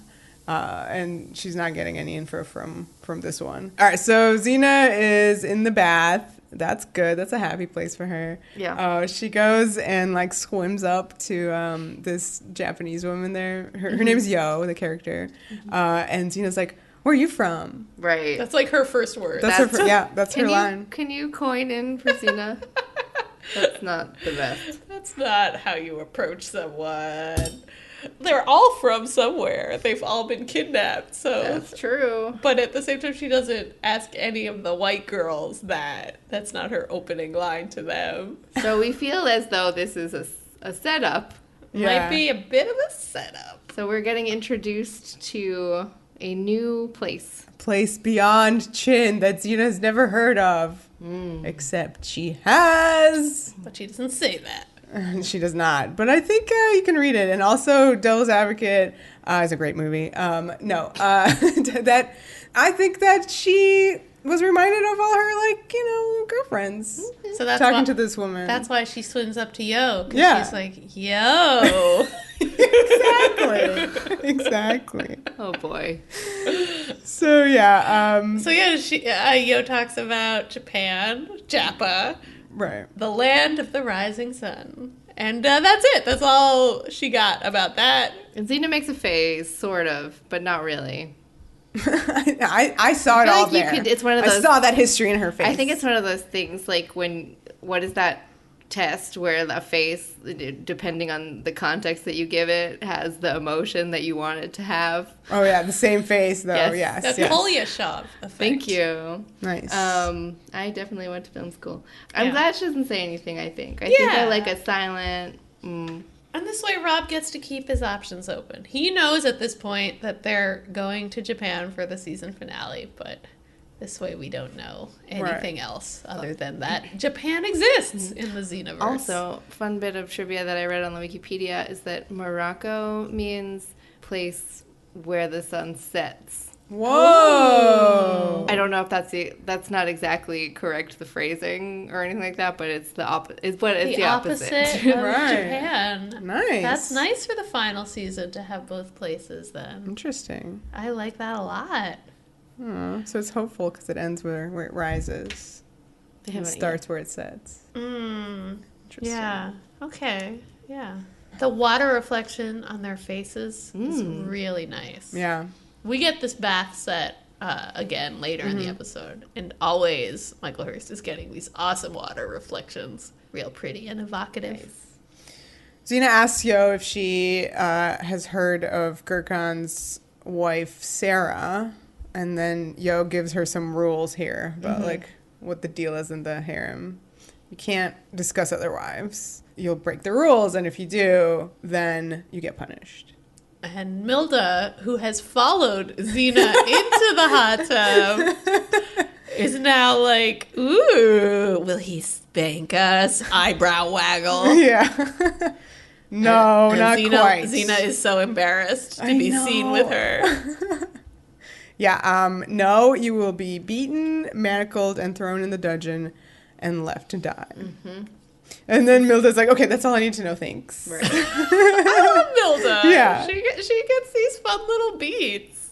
If anything, I felt like the episode lost sight of her in the second half. I kind of wanted to know how she felt about the harem once she'd actually spent some time there. That's true. She's so stoked about it. It's fascinating because like you start getting way more reaction shots from Yo Yeah. in the second half, which is they're all very like silent. Like she doesn't say anything. It's just reactions, which is she's incredible looking later in her whole outfit. And she's an intriguing character because unlike Milda and the other girl whose name I forget, Lana, yeah. like she's been there a while. Yeah, it seems that so way. So I feel like she probably does know who Sarah is. Unlike that's true. Yeah. And she's just like, I'm not going to tell you because it's none of my business. Yeah. So I props to Yo. Exactly. She's seen all the wives get punished and stuff. Yeah, she's probably seen a bunch of them. She knows the ropes. Yeah, she probably knows the original wife number one. Ooh.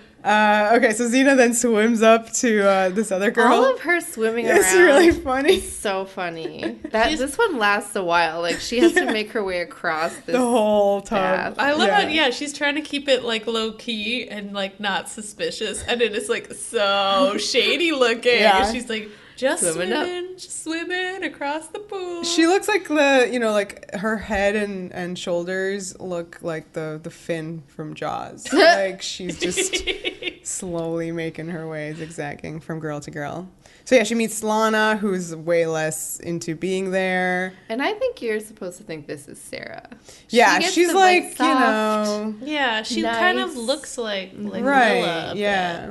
But is she the one from the beginning? Yeah, I mean, she was there being sold at auctions. She's the one who was like not into it in she the was? beginning. Oh, that's right. So it doesn't really work. Never mind, work forget out it. with the I'm just being timing. dumb. But if you forget, cut it out. If you forget, Yeah. no, I think honestly, the first time I saw this episode, I think I thought that because she has this sort of prominent placement in the shot. She's like staring off, like thinking about her lost love. It's a very sympathetic moment. her lost love, her fiance Leonardo DiCaprio. My note, like, Liv, is this you? I think this lady dodged a bullet, not having to marry Leonardo DiCaprio. It's true. He is Gurkhan. Throwing in a coin for Leonardo DiCaprio, and we are fast running out of coins. Who's Gurkhan is a challenging episode. So Xena tells Lana that she should think about her fiance all the time. This is an important This is a really good line. Think about him every moment. That's what's going to get you through. Yeah, this bath scene was basically just setting up later stuff. Lots of setting up for later. Mm-hmm. So now a woman walks in. She is something. Yes, she is. I think this is maybe my favorite look that Jane Holland has put together up till this point. It's true. I think her costume is beautiful, for one. Like, the construction of it is really gorgeous. And I love how it sort of, like, looks like a pillar. Like, she's so tall and very blonde. She's blonde. She, like, holds herself very straight, very still. it has a sculptural quality, which Yeah. I think really works. And yeah, immediately makes you like go like, okay, I don't want to cross this lady. Right. She doesn't look like any of the other, you know, wives hanging out here in the mansion. This dress, like, it has, what is that kind of seashell sort of design? That's, I don't know. I'm very bad at clothes, but It reminded me almost of Mosaic. yeah, Like yeah, the clothing exactly. version of Mosaic. Right. Yeah. It was really, really gorgeous. And she has this, like, headpiece on. She's Sonata. She's the head bitch in charge here. Wife Wife number one. one! Number one. Number one. She is very intense. And she immediately picks a fight with Xena. Right, of course. She sees. She sees- sniffs out immediate competition. Here's someone who's taller than I am. I gotta pull their hair quick. She calls her good dog. Yeah, she calls her a dog a few times. Right. She's like, you know, as more dehumanizing really than the slave traders. She's like Yeah. the character who's the most aggressive and Right. insulting. She calls everybody dirt, and she explains her position as wife number one, that she is going to one day carry Gurkhan's heir, and her son will rule the kingdom. And anyone who comes between her and her lord will feel her wrath. One of the deadly sins. Uh-oh. Yeah, there was a bunch of, like, mentions of the sins in this one. So Xena spots, like, this man shape lurking behind whatever This this was a cool moment. like a thing. And then Sonata, like, she sees her looking, so she's like, fuck no, and kicks her right in the face. It says, bad dog. What did you guys think that moment meant where we see this shadow? I mean, presumably of Gurkhan. It is Gurkhan. Listening. He was checking out the new girls. the goods. And wife number one is clearly there to protect him, to protect his identity. She's there to, you know, for many reasons, but, like, she's there to secure her position here. I mean, it's very, Yeah. she knows The very pecking well. order. Yeah, exactly. So the three Gurkhans are hanging out. They're smoking the hookah. I love that they're the three Gurkhans. Yeah. That's like a band name. Three Gurkhans. They're being fed grapes. All our bachelor contestants are led into the room, and there's going to be a little show here. So Perleus is back. That's great. Uh-huh. He brought a little gift for Gurkhan the Magnificent. It's an Amazon warrior queen. Oh. Who could that be? Can't tell who it is because she's got a look going on. Yeah, let's talk about this Luke. Gabs' harem Luke. Yeah. Some White girl cornrows. yeah. Uh-huh. And she got the short hair, you know, so it's like it was very, you know, specific, tiny. In the special feature that we watched, that they talked about how she was mainly wearing, like, jewelry. Yeah. She's dressed in jewelry, like a lot of golds all over, all up in the bosoms. I like this. Yeah, the hips. I like the bra, how it has embroidery that almost looks like a spider web on each boob. Each think one it's a will good catch outfit. you in its web. It's good. That makes a All lot the of sense. dancing outfits are good. I'm going to put my foot down and say they're great. But how is the dancing? Well, all right. So let's begin. So Gabs does her sexy dance. There's a lot of The little flower Right. is what we call her in this scene. She does a lot of hips. Whenever she, like, shimmies her shoulders, like, there's the little, like, whoosh sound effects to be cute. like, it's funny. Oh, is it? That's what those sound effects say. This one's hard for me because I love this episode so much that I'm like, everything about it is serious. It is God damn serious. it. Like, yeah. Yeah. And to be fair, there are a lot of things about the scene that are very serious. Yeah. I really love the coverage of it. The fact that we get not only obviously great shots of Gabrielle dancing, but also everybody in the crowd. You really get to chart everybody's reactions. My favorite part is that Xena is sitting kind of with her back against the stage. She doesn't look at all. She doesn't see her for the But longest she chooses. time. I mean, like, Yeah. obviously, if she looks, doesn't probably try she'd to get in look. trouble. Yeah. Yeah, she's so, she's mad and Yeah. disappointed that she's there, which is a great detail. And then you also get a lot of coverage of wife number one, Sonata, and seeing her kind of, again, squaring up the competition with a little bit of concern. Right. Yeah. Gabs, makes her way down the stage and closer to the pillow area where the dudes are sitting. And that's when Xena sees what's going on. We have reaction shots of Virgil doing a dance. Oh, no. Again, I'm like, what is wrong with him? This is my least favorite moment for Virgil, because this just to me seemed so wildly out of character. At least he stopped when Xena glared at him. Insanely out of character. I don't know. This is where I was like, is he supposed to be 17 years old? What is happening to him? I don't know. Maybe I was mistaken before thinking of his character one way. This is really it. But no, this is honestly, just nuts. The way he runs away at the end of the scene too struck me as kind of disgusting. Well, I know he kind of has to, but it felt a bit cowardly. He had exposed Gabrielle to this danger, and then when it's heating up, he's like, okay, bye. I didn't need him there, so I'm glad he. You were glad he GTFO'd. But yeah, this whole thing where he's just reacting, it's fucked up. So anyway, Xena gives him some dagger eyes, so he's put in his place. That's fine. Which means that if she looked back, that means that she could have looked at Gabs, but chose not to. Yeah, she's clearly actively choosing not, this dance isn't for her, and she does not want to look at it. No, this is going to be important for later. I'm setting something up. I see. I get it. It's not for her. She's not looking at it. The camera is very much on the side of the Gurkhans, where it's just ogling her. I mean, she's seeing the back of it. Yeah. She's seeing that. I mean, she can see it, and it's important that she be able to see her back for later. Right, yeah. But she's not, getting into the dance. Right. That would be also inappropriate. Again, nobody from our team should be getting into the dance. I know. Well, anyway, so my favorite shot is that one where Gabs does actually all the back bends and the backflips are pretty amazing. I mean, because it seems for the most part that's Renee doing those. So I think it's her dance. She worked hard to learn that choreography. Yeah, I was very impressed by that, and kind of amused by the shots where you have you can see her muscular back bend, all the muscles rippling, and there's one of the Gurkhans behind her, just whoa.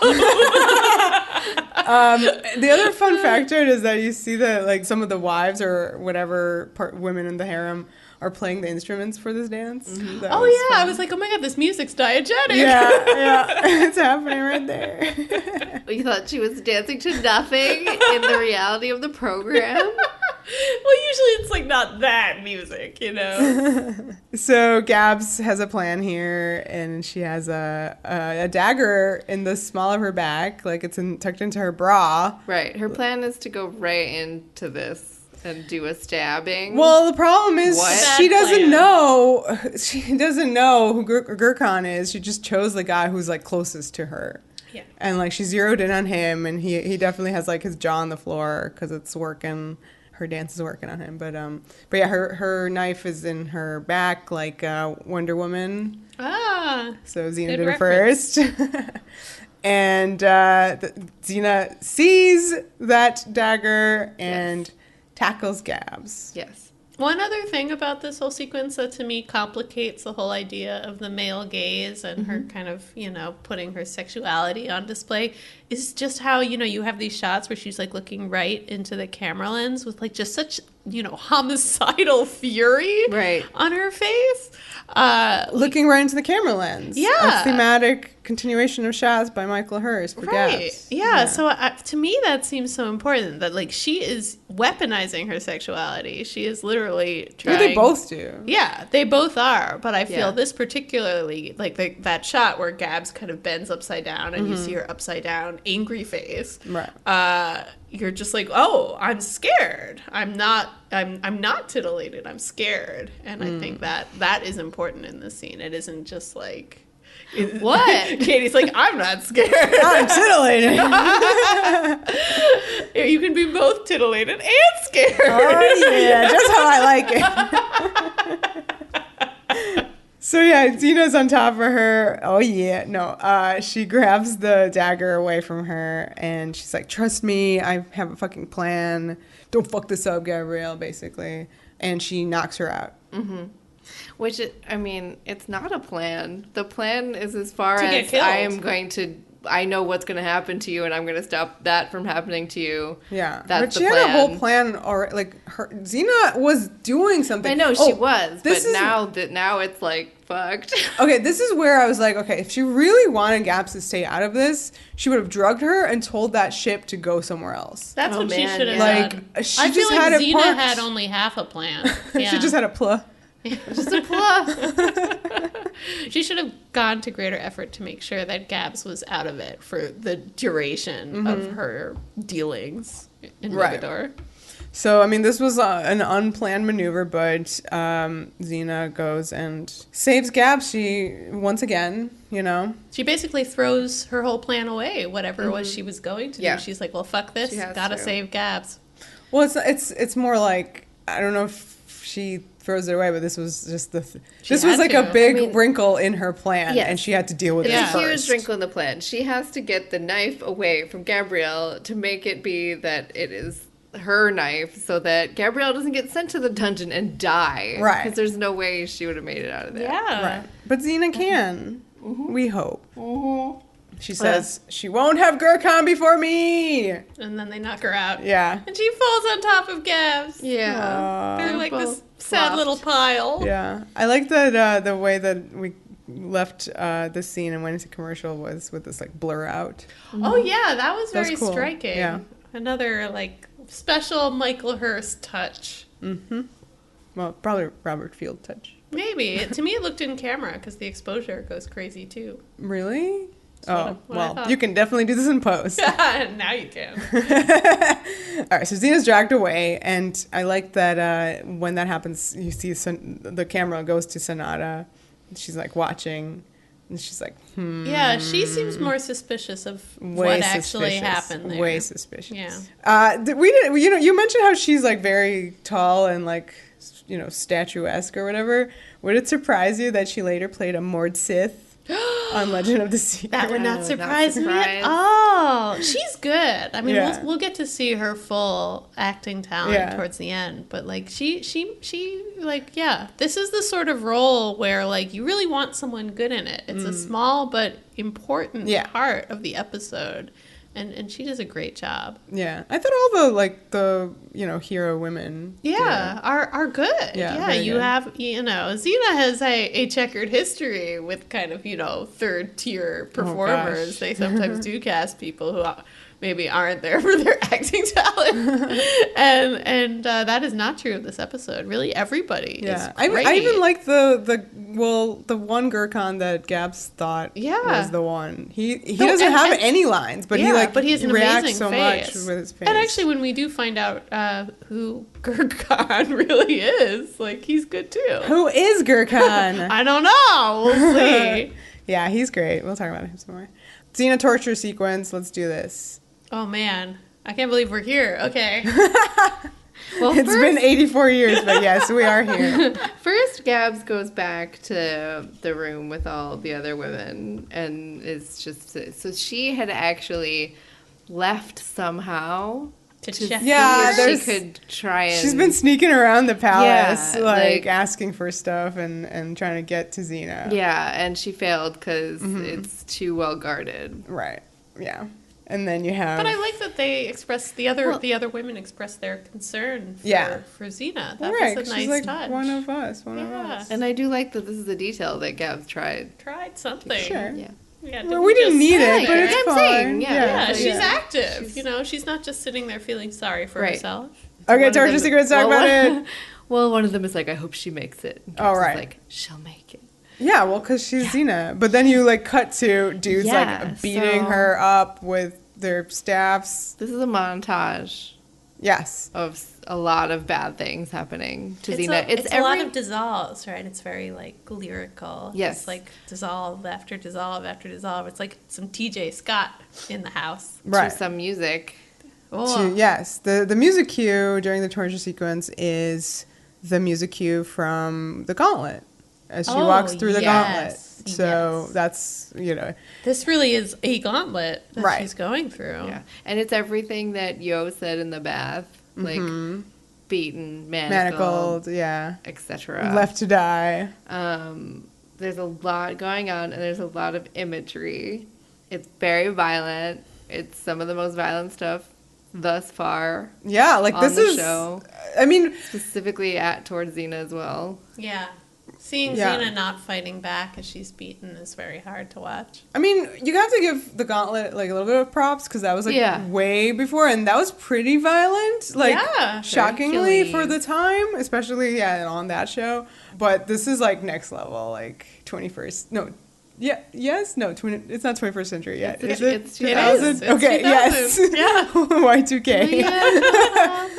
21st century violence. That's like a different level.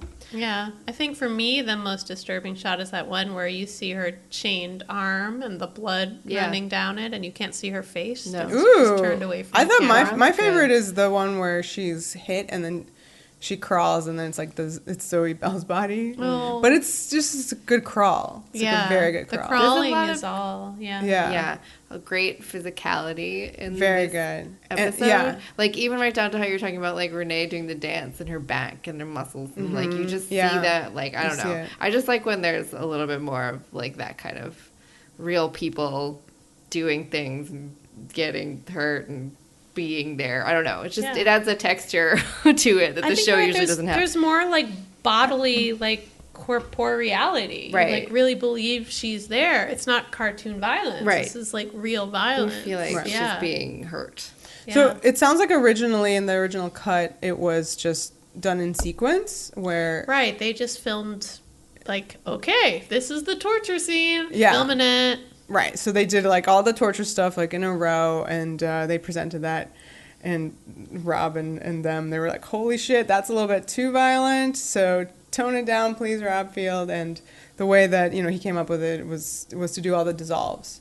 Which I And thought... to cut back to Gabrielle. Yeah, well, okay, this is where I was like, I didn't need that. No, and I like also, her. no, because the pants are like the ones that are in the shot. Don't think about the pants. I look at the pants. It's not about the It's pants. the pants are thinking about I mean, Xena. they're very in the shot, the but pants are like, it's our time to shine. Stop it. It's connecting them. It's, I know it's connected to them, really but nice. You get it. and this would have been from Gab's Xena's perspective. if Xena That's- hadn't done, they That's switched Gabs would be places. dead. Yo, that's the point. You're supposed to realize what she has done here. The sacrifice she's making. Yeah. I hope she realizes that. I don't think she does. Gabs? Yeah. Gab's definitely She definitely Later, does. does she go, I'm sorry, Xena, I fucked up your plan once again? No. No. So there you go. Missing scene. I don't. I think that it's all right. Anyway, so there's that whole water part. Oh yeah, Yeah, the slow-mo water bucket. That looks amazing. See that yeah. in the documentary. Yeah. The behind the scenes of Lucy that. getting It's thrown pretty water fun. on her. She's such a sport about this. But And it was warm water. It She must be liked that. said. I mean, I think that we can all agree that the most horrifying part of all this is like the upside down stuff. Yes, and then you Yeah. can see her filming that, in which they have hung her upside down, And she to do really the does scene. it. And yeah, and I'm not sure if she herself says this or if like Sharon says this, but like she didn't have to do that. Like they could have cheated that either like with a double or literally just sort of Zoe.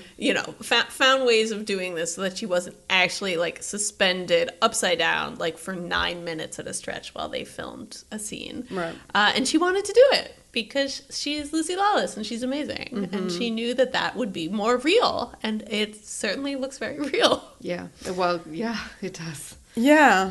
Sorry. Yeah, go ahead. I didn't want it to become like a list of every single shot in there, but where I have to stay just like on brand.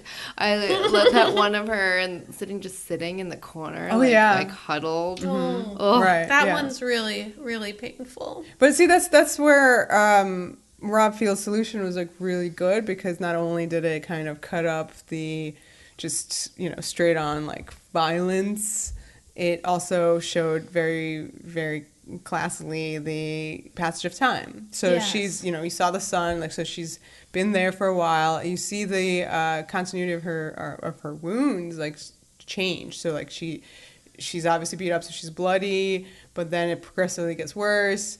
And then finally she has like one eye completely closed when she's upside down and everything like that. So she's been there a while. I also think it does a really good job, that montage, of really putting you in Xena's headspace. And, she's going through this traumatic thing, and like time doesn't work properly when you're doing something like that. Like, Right. I like that like one memory of torture kind of bleeds into the next. Like to me that feels very much like, you know, you're not just watching this and going like, oh, whoa, graphic violence. Like it's being kind of done to you, the audience. You're experiencing it the way she is experiencing it. So she starts thinking about a person to get her through every moment, as she told Lana. And Leonardo. She's thinking about Leonardo DiCaprio. No. This is the first time she does this. It's like she's on the floor at this point, and you just see a hand reach out and stroke her cheek. And it is Gabrielle in the outfit of this episode, not a different version. The version from upstairs. It reminds me a little bit of Ides of March. You know, also Xena in a very similar looking outfit, like being comforted by Gabs in a dungeon. Yeah. Would you have preferred a different Gabs? I like it because there's a moment, you know, when you first see her where you think, is she really there? Like, I liked having that startle. Okay, I see. Like, if it were like Gabs from Ides of March or something, you'd just be like, that ain't real. And then plus the next part, so.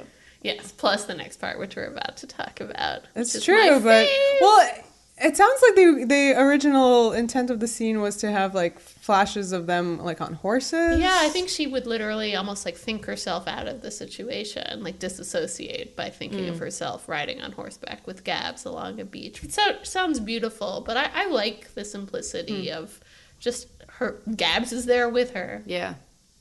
Okay. I'm sure I would have, like, been all over we would have been this all whole over that. sequence. Yeah, no matter what, Yeah.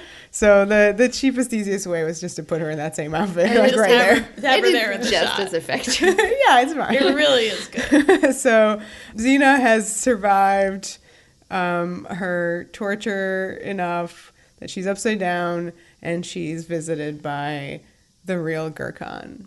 But she doesn't know that yet. Well, She maybe infers that, but I certainly, when I first watched this, thought this guy was not. It didn't occur to me this guy was Gurkhan. I thought he was like sent there on behalf of Gurkhan. really? I Yeah. thought that, I don't know. I think it's... I only feel like I understood that this actually was Gurkhan, like later when he again calls her Fatima, but we'll get there.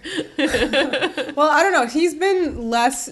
Like, the coverage of him out of the three Gurkhans has been the least, and he is the guy who was lurking. So I think that he would pay her a visit, especially because she's survived this long so far. And because she's, I think, you know, has been watching Wife Number One and is like, the only way I'm going to get out of this is if I really, like, drink the Kool-Aid of the wives, which is, like, you know, do my best Sonata impression. Right, yeah. So he asks her why she had a knife, and she says, so the others wouldn't get a jump on me. And he asks if she's at the harem only because she's a slave. When he moves after that question, like a dancing Gabs appears. And I don't know, did you guys think that, like, the scale was weird on that shot? Like, didn't she look like a tiny Gabs? She always looks like a tiny Gabs. Like, she looked like a little Tinkerbell size. But she's doing her sexy dance. Don't remember that. Towards Xena. So I love this. I love this because this is a restaging of the big sexy dance scene. Yes. But it's just for Xena. It's a private moment. This is the female gaze. Like, this is like something that Xena herself is kind of performing to get herself through this. Yeah, and she's upside down private. right now. Yeah, she's upside down, like just kind of, you know, like a piece of meat. Like the shots of her are so horrible looking. She's just so limp. And then, having this moment of Gabs doing a sexy... I mean, I love that she's doing the sexy dance, that she's not just standing there, you know, sort of being like, you know, Xena, I love you. You can get through this. I love that she's actually doing this sensual movement. Yes. Right. Yeah, for Xena. I thought that was just like such a good like staging, and to me like makes all the sexy dancing of this episode like I'm cool with it now. Like I was getting kind of grouchy with the big dance scene in Heart of Darkness because it's just kind of a nonsense of it. Like it doesn't really make a lot of sense. Like who is it for? Why is it happening? Oh my god, it was about an orgy. It was about sin. It was about stupid Lucifer. That's what it was about. No, this is about these two. Yeah. Yes. Yeah, and you really see that. And it's actually happening. It's a thing. And the season is wonderful. And the show is wonderful. And I don't understand how anybody's watching this show and being like, they're friends. Yeah. But, you know, compared to, like, Heart of Darkness, Xena and Gabs dance together sexily, and it's sort of because a man is watching. Right. It's, like, for the enjoyment of a man. And it's like there's a lot of layers I think they did it for each other. I mean, but also a man was we watching. read it that way, and I think you can read it that way. But in the end, it was, like, literally, like, the camera was, like, over Lucifer's shoulder for a There's lot so of that. much going on, like, too, like, in that, the context of that. Where here it's very much exactly like what we just said, like this moment between these two. No crazy possessions happening, no hearts of darkness, no Lucifer, like, you know. It's so them. And, you know, I like that the show's being so honest about there being, you know, sexuality as part of their connection to each other. I love that Xena gets through this moment by imagining Gabs gyrating. I mean, that's great. That just makes me really happy. Well, Gab stops gyrating, and it reminds Xena why the fuck they're there in the first place. It's like, don't get hypnotized by my abs and forget why we're here. She says, we're here for Sarah. And so... I love the way she says it. Yeah. It stops, and it's very, like, looks at her. Yeah, and the sound is like the way... Cool. So Xena says, oh yeah, I want to give myself to the great Gurkhan, and I want to be number one. Number one. And the Gurkhan's into it. Yeah, he laughs at her. He thinks it's adorable. Yeah. Well, he's like, you're feisty. I like it. I'm into this. You really want to be my girlfriend. Yeah. I guess you weren't here to kill me. Okay. So he gives her a new name. He's like, I shall call you Fatima, and you shall be mine, and you shall be my Fatima. I do love after how clever Gurkhan seemed to be, like back when we didn't know who he was, and you were like, oh, this dude's really scary. He could be anyone. Whoa, the patriarchy's everywhere. When it kind of becomes clear who he is, he seems kind of stupid, which I love. I love that in the end, you know, it's like, pay no attention to the man behind the curtain. Oh, yeah. Once you do, he's just a little nerd. I mean... He's very attractive. He's very attractive. But like he's a scary looking person. He's intimidating, but he's stupid. I'm just imagining. He's easily tricked by Xena's charms. Okay, well, he's a man. That's the answer. That is the answer. So Vision Gabs disappears, and Gurkhan leaves, and Xena's left upside down. And you have this amazing moment where you see a tear come out of her, like, working eye. And it's upside down tear. That's really awesome. That's a new one for her. Yeah. Well, I also love how they did her blood makeup so that it was dripping. Oh, yeah, it drips down. Her forehead / up her forehead. Yeah. And also there's a great shot where you tilt up from the puddle of blood. Right, there's a huge puddle of blood. A lot of good shit happening in this scene.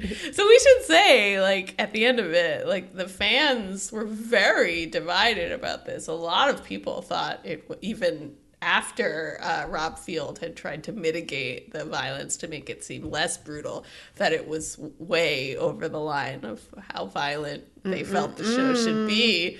I think we can all agree that we don't have this problem.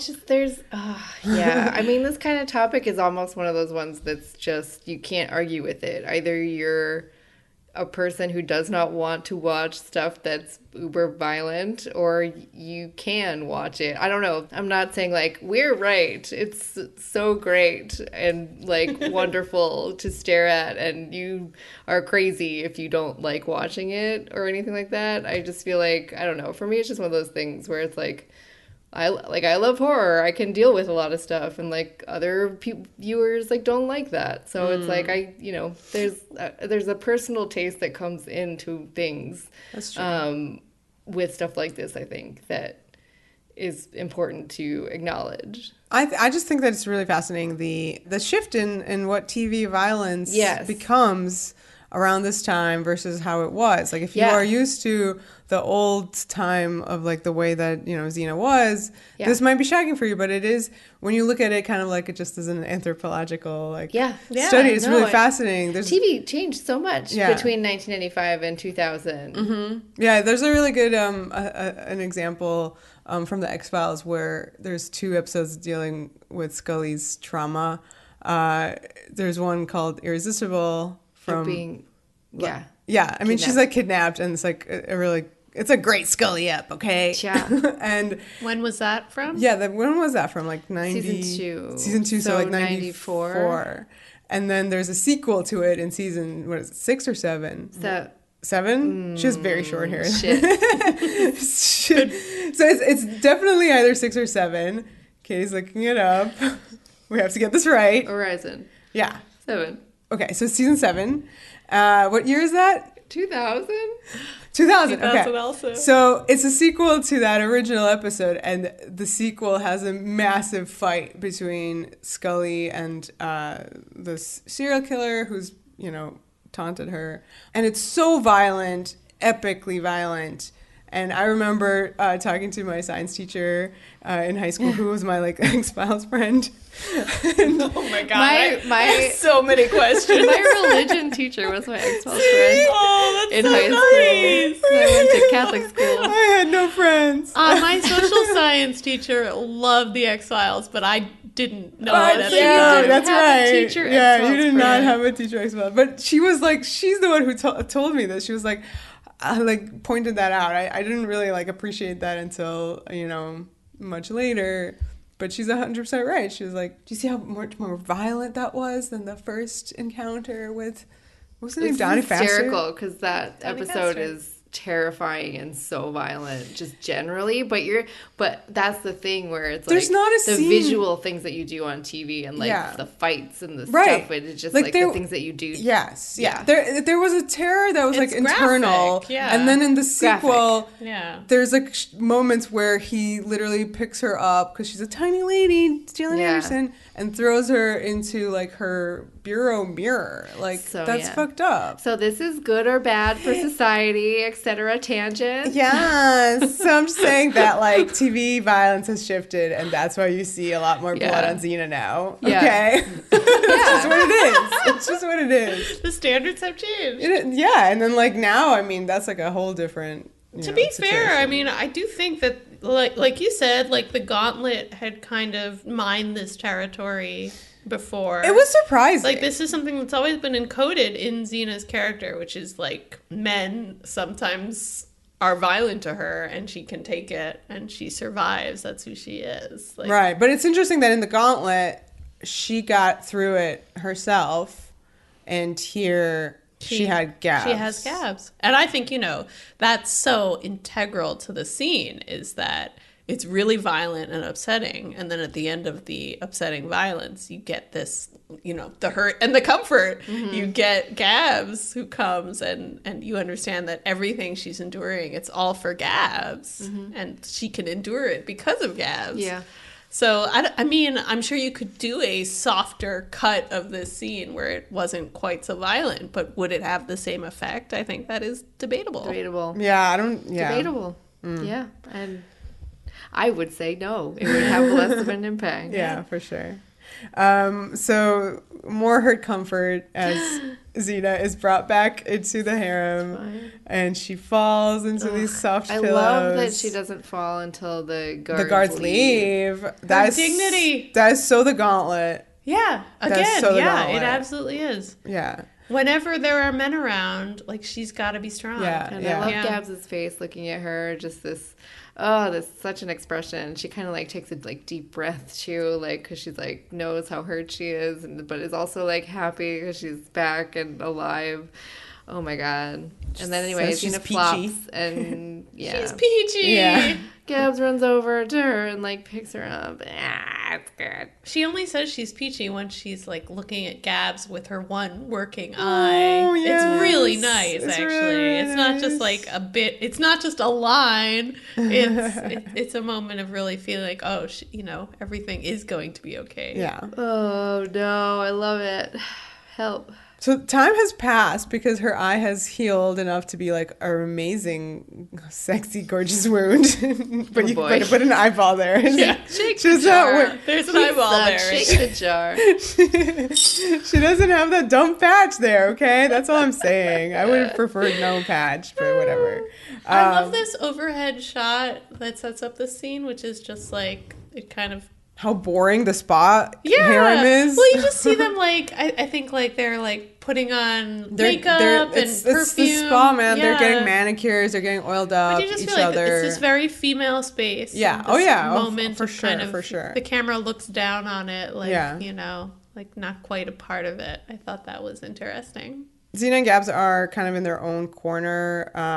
Xena, she has her back at us, and so we see all the bruises there. Mm-hmm. And Gabs is sitting forward, so we just see her hair and pants.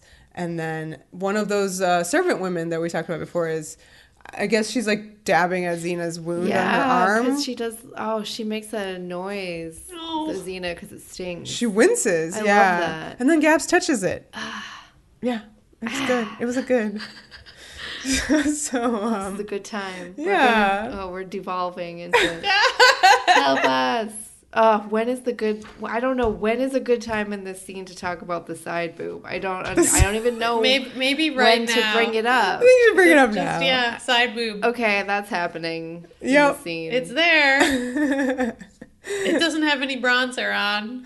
I guess we're assuming that she had some kind of salve put on her back. That's why she doesn't have any kind of shirt on, is holding like Yeah, a towel I at her think boob so. so you can see the side boob. Yeah. Because that makes more sense now. I did not think about it before. It seemed normal she's to just me. going That her just sitting topless. there. I would be remiss if I didn't. Like someone would yell. Someone would Yes. be like, how could you not mention the So- side the boob? side boob, it needs to be mentioned.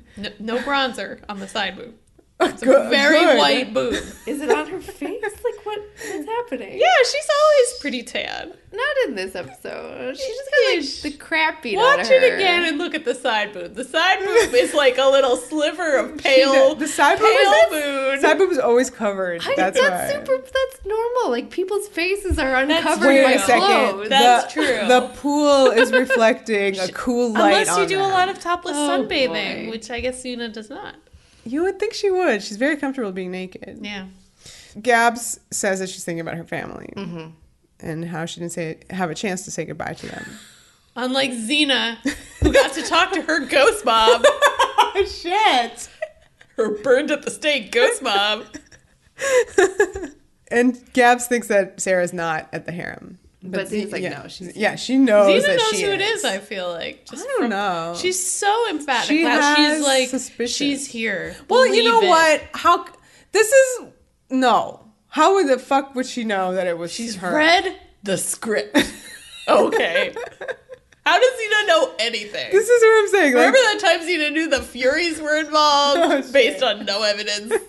I don't know if she knows. Well, do you think that her plan is because she has a suspicion, or do you really think that she has a doesn't know? suspicion. no, because it doesn't matter. Like, regardless, that's a good plan Yeah. because it would flush her out. It would like, flush her no out. matter who it is. But it works especially well when Because she's already hated this bitch. Right, the one person who's really like you would want their head on a plate is Yeah. the person whose head she asks for. So I think it's one of those things where she No. has a theory and she's maybe trying to prove her theory is true. That's how I interpret it. I feel like she's just so intense when she's like, she's here, believe it. Like she knows. I wish that there had been an indication that she had a suspicion. Yeah. Well, I agree. I don't know. I also and want.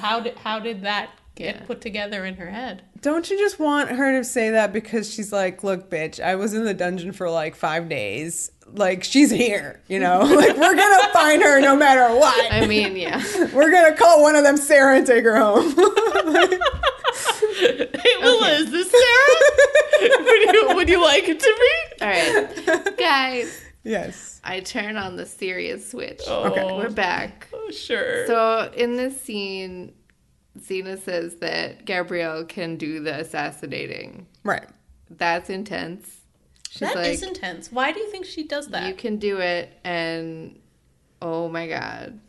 Maybe it's that thing where, like, if you give someone permission, like, they'll be like, no, I actually don't want to want do it. I think it's partially because of what Xena just went through. She wants Gurkhan dead. That's bad. I think it's true, though. Yeah, I mean, it is suspicious that, like, right after that, she's like, yeah, go ahead. You can do go it. ahead. It's fine. I've decided that it's fine. The Gab says thank you, and Xena says don't thank me. Oh, I love how this is shot. We haven't mentioned that this entire exchange is a single take. The camera pushes in closer and closer and closer. And by the time it reaches this point, it's just a close-up of Gab. It's like it stops favoring Xena. So I love that she kind of looms our favorite. She's Yeah. it's so much a part of this episode. Well, that- she gets up and she, like, leans back. puts her hand on her shoulder, kind of. This like, is the definition of looming, Oh, as opposed sorry. to being like Sorry. standing in the back. But I just feel like the whole thing is just thematic of, you know, the point that Gabrielle is at and has been at, and all these things that she's gone through because of Xena and because of traveling with Xena, and to have Xena being behind her this whole time, but being the person who now needs to make the decision is very great and indicative of, like, how far we've come. Yes, and how we mentioned earlier that she's both the good angel and the bad angel. Right. She's literally switched sides from the shoulder that she was on when she was good angel. Oh, that's to interesting. to Gab's So, yeah. and the bad angel now. We haven't talked about it, but this whole episode is really casting Xena and Gabs in a kind of role reversal. Right. That Gabs is going around to, like, plotting a violent murder, and Xena's like, are you sure that's the right thing to do? Like, yeah, that's such a thing from, you know, the early seasons, and it's fun to revisit it, but It's just, reversed. that Gabrielle, who was in Return of Callisto and who was in The Debt, you know, has grown since then. I can't even articulate it. I love it so much. But yeah, I was just like, I was watching some of those scenes before recording this just to kind of refresh the memory, and it's just like you're looking at a different person almost, because she's just like, I can't even go with you, Xena, in The Dead. You're going on this long journey just to go kill a person. Why? Yeah. You know, Right, yeah, that seems really ironic. This is now. literally what has happened. Yeah. They've gone on a long journey so that Just Gabrielle to can kill a kill a person. person. It's just, yeah, there's just so, I don't know, so much. It's too much. Help me. So then to have Xena say, you know, don't thank me, like that feels like such a salute back to, you know, the rift and the debt and everything that's happened between them, where it's like, you know, I don't want your gratitude for, like, giving you permission to kill someone. Right. Like, that is not them. But at the same time, that is them now. Like I said at the beginning, like, Xena has kind of learned from past mistakes. She's allowing Gabrielle to, like, make her own choices. And I think that is going to turn out to be the right call here. The scene ends with the camera going to linger on the face of that slave woman, the servant woman. Yeah. She heard everything. Right, and that's where I'm like, why are they talking in front of her like this? I know. That was was like some serious conversation. They're in trouble. No, you kill Gurkhan. No, you kill Gurkhan. Yeah. But I guess, like, I mean, you can read that scene in two ways, and that's probably why Michael Hurst included that reaction shot, where is that woman could be reporting, you know, or she could be like, yes, please do it, so I can be free. Right, exactly. Yeah. Like, which one? Presumably it's that one, because Gurkhan seems really surprised when there are attempts on his life. But yeah, I am glad, as confusing as it sometimes is, I'm glad that Michael Hurst spends time, like, on these background characters. They make an impression. Sonata comes in to round up the girls. Gurkhan's gonna pick one of them for the night. She tells them all to, like, lie down on their faces and to not look up. Don't you dare look at me. And the way this is shot is cool. How Gurkhan comes in and you don't see his face. You just see like the back of his leg and his like pointing finger as he's like, that one, Fatima. Right. Surprise! Surprise! And he uses this name, and that clues us into that it's the same guy from the dungeon. So Xena and Gabs exchange a look. They're like, perfect. It's our time now. Our time to shine. Get out the henna brush. Oh, yeah. Yeah, so Fatima is going to dance for Gurkhan tonight. So they got to get her ready. So good thing they went to India and learned how to do this henna. She gets all souped up. How they look at each other when they're doing it. The makeup. Gabs is doing Xena's makeup. Yeah, it's good. Yeah. She smiles at her. There's like a little smile. I don't know. So you can tell she's doing a good job. It's nice. It is. It's a moment of trust and togetherness. You don't think it was more like, hey, remember when we did this in India and then we like probably a traveled through of that. time? Do you want to paint in some Mendi, some magical Mendi to get us out of this? No, probably for the best. So yeah, let's talk about her sexy dance that she does here. It's a long scene. It is quite long. I think it's longer than Gavs's. I didn't time it. Yeah. And no dialogue. I like a no dialogue long sequence. That is true. And once again, like great coverage of everybody in the scene. Yeah. And black and gold are her colors. Oh yeah. Yeah. Beautiful Season 6, costume. black and gold. Yes. What's your opinion on her dancing, Liv? Yes. I like this better than previous. Mm-hmm.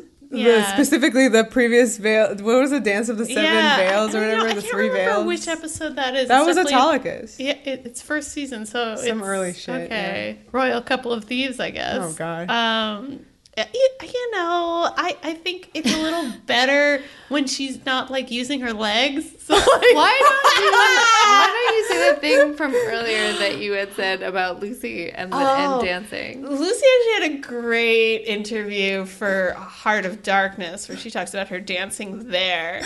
And she often acknowledges that she isn't the most coordinated person, but like she's talking about her dancing and she says, I think a really smart, realistic thing, which is, hey, you know, I only have so much time on this show, what with training and learning my lines and being a mom and like, you know, woman has very limited time. She is not going to spend that time learning how to dance. That's fine. She has made a decision that that's just like not the best use of her time. I don't have a problem with this dance. I don't think I would think anything of it. I don't think the thought goes through my brain that she's bad at it. Well, I think this is actually it kind of reminds me, this is like a weird analogy, but like Rex Harrison singing. You know, where he's not trying. You know, he's not trying to sing. He just performs it. He like acts and like gets him through it. I think Lucy is acting through this scene. And and so is Xena. Yeah. Like so Xena is doing acting. So it doesn't matter that it's not like, you know, really impressive body movement that's pretty to look at. What matters is what she's doing to look at, with her face and how she's engaging with Gurkhan, the way that she's actually like forging this connection between the two of them. I think that it works as like a moment of character storytelling more than you're sitting there being like, is this a good dance? Well, but just to conclude her statement on it, she says that it's not just skill, it's a choice. It's her choice to be bad at dancing, and we should respect her choice. Exactly. Respect her choice to be bad at dancing. Yes. So, it's fine. Some people are bad at dancing, and it's a choice. and their name is Lucy Lawless. So, I thought that this was definitely better than the season 1 dance. She did some really great things, some great improvs here with that veil by putting it in his mouth. And doing the thing where she, like, pulls herself up. Yeah, it was some good shit. Listen, she wagged her hips. It's fine. I don't see how that's any different than what Renee did, honestly. No, Renee's just sort of more in control of what her body does. That's I don't know. They were similar dances. Yeah, they are. They're different. They're very good because it was like character specific, you know. Yeah. So that's really true. I like Xena's dance. It's fine. I thought, again, her veil improv, and also like the continuity that she does shit with veils all the time when she does that's it. literally the one dance she knows. It's great. Yeah. It works. It fucking works. Gurkhan is into it. He's God. He's just beyond. Yeah. So I love that, this is Salome, Dance of the Seven Veils. At the end of it, she demands someone's head on a plate. She does. Great biblical reference. Right. Oh, speaking of biblical reference, why the fuck did Lila name her child Sarah? That is a great question. Like that name just really throws me. They've gone full Old Testament, I guess. Lecter is Jewish. Lecter. Sure. She demands the head of Sarah, right, on a plate. And that's shocking to Gabs. We haven't talked about Gabs, but the staging, once again, is great because she's kind of behind a pillar. And for maybe the first half of Xena's dance isn't really watching it either. But then there's a great shot of her kind of like peeking around the pillar, being like, what's going on? Ooh. Oh shit, this also reminds me of like before when Sonata comes in to like pick the girl who's gonna dance for the night. Xena and Gabs are like gonna smoke a hookah.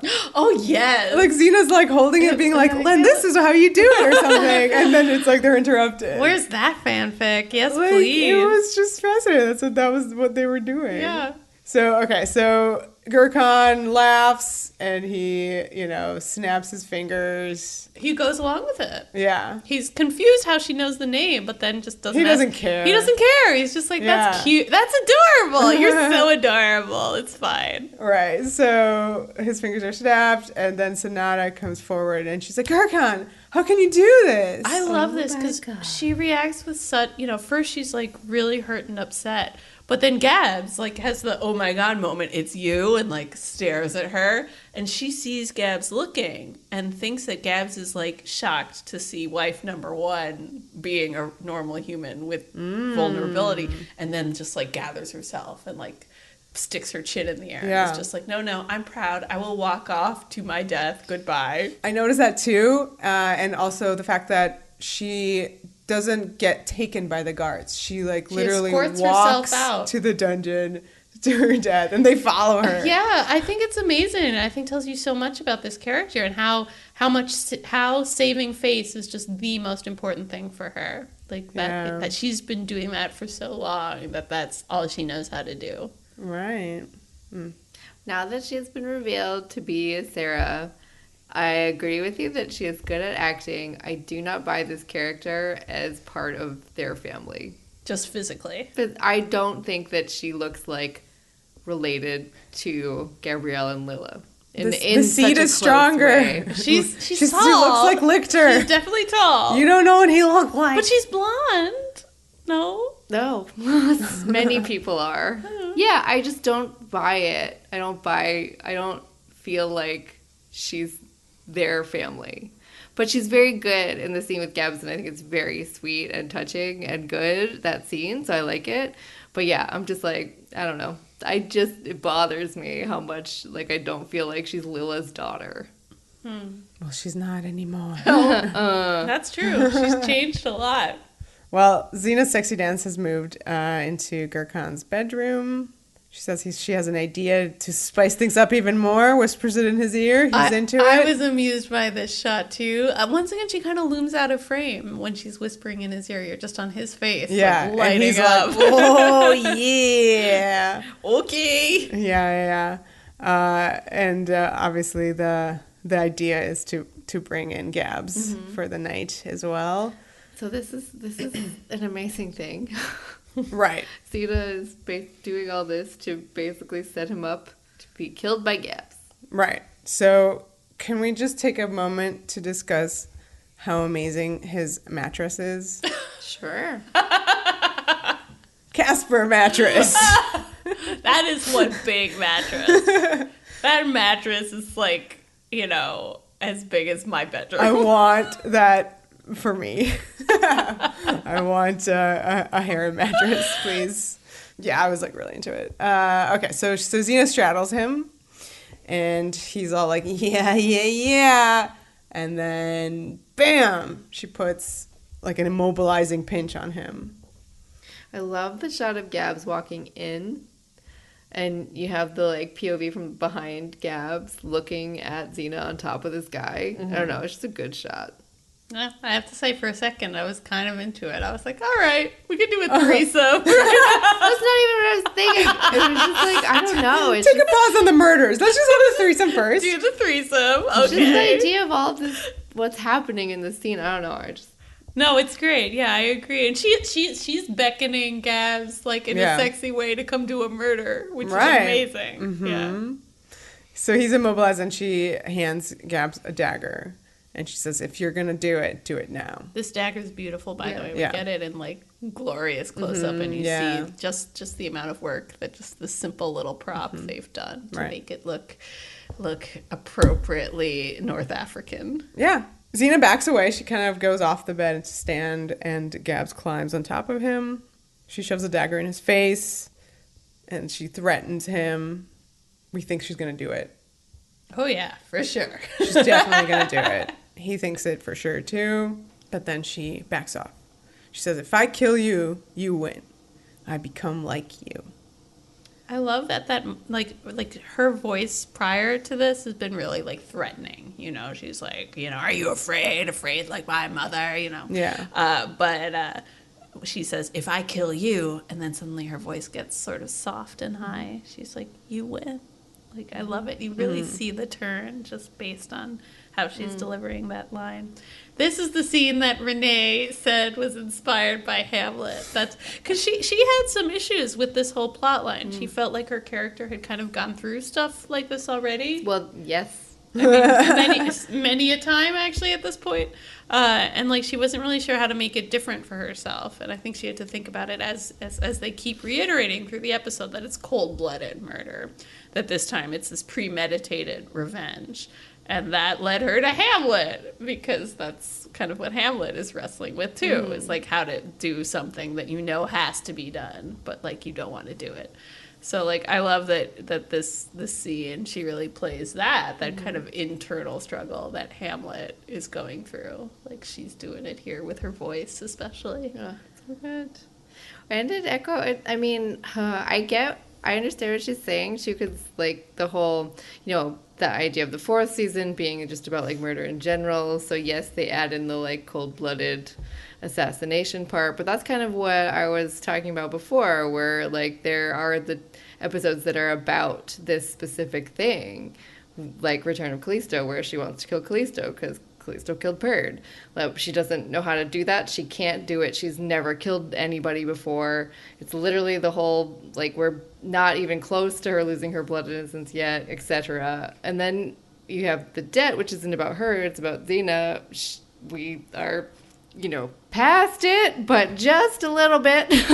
Her doing a murder. But she's still very much like, how can you do this? And it ends with her basically saying a similar thing, which is that, like, you know, she thinks that Xena didn't kill Ming Tian, and is like, you know, you're not killing him made you exactly what Lao Ma wants you to be, and etc. So, like, this episode, like, she knows, like, in her heart of hearts, like, her, you know, Gabrielle-ness, like, she's not gonna kill this guy, but where she is now is as a person who could do it if she wanted to. And I love that her journey isn't, like, a straight line from, like, ugh, I'm so innocent and I love life, to, like, I can do murders. It goes in all different directions and, like, swings wildly, like, based on the context of, like, what has happened to her. And you feel like it now becomes, back in the day, like, Sweet Baby Angel saying, I'm going to kill Callisto. I think we all knew, you know, she literally can't do that. She doesn't have the skill to do that. Right. Like,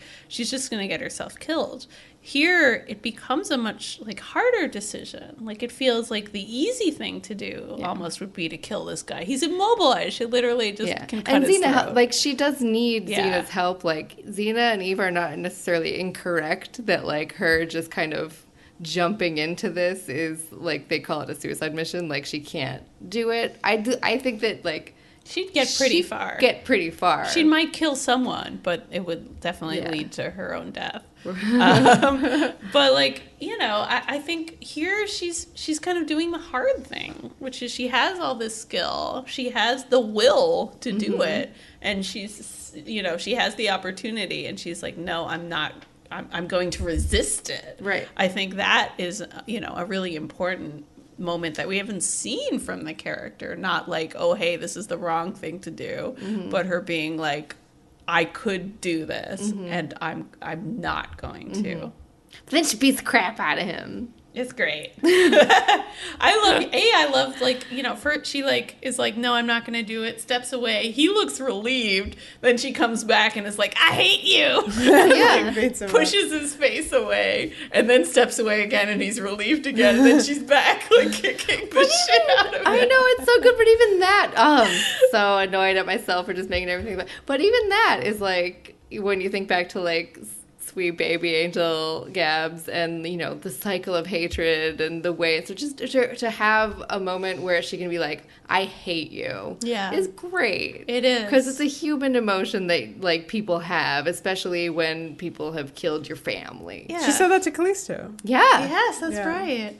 And I love, you know, that this moment is so complicated. You know, she's doing the right thing, but that doesn't mean she isn't gonna also like vent all her anger on him and just beat him literally while he's paralyzed. Like, she doesn't, and you know, you feel like she's justified in doing it. And I think the morality of this character continues to be very like carefully shaded with gray, because, you know, she's not just doing the right thing. Right. She's sort of doing it resentfully and then kicking him.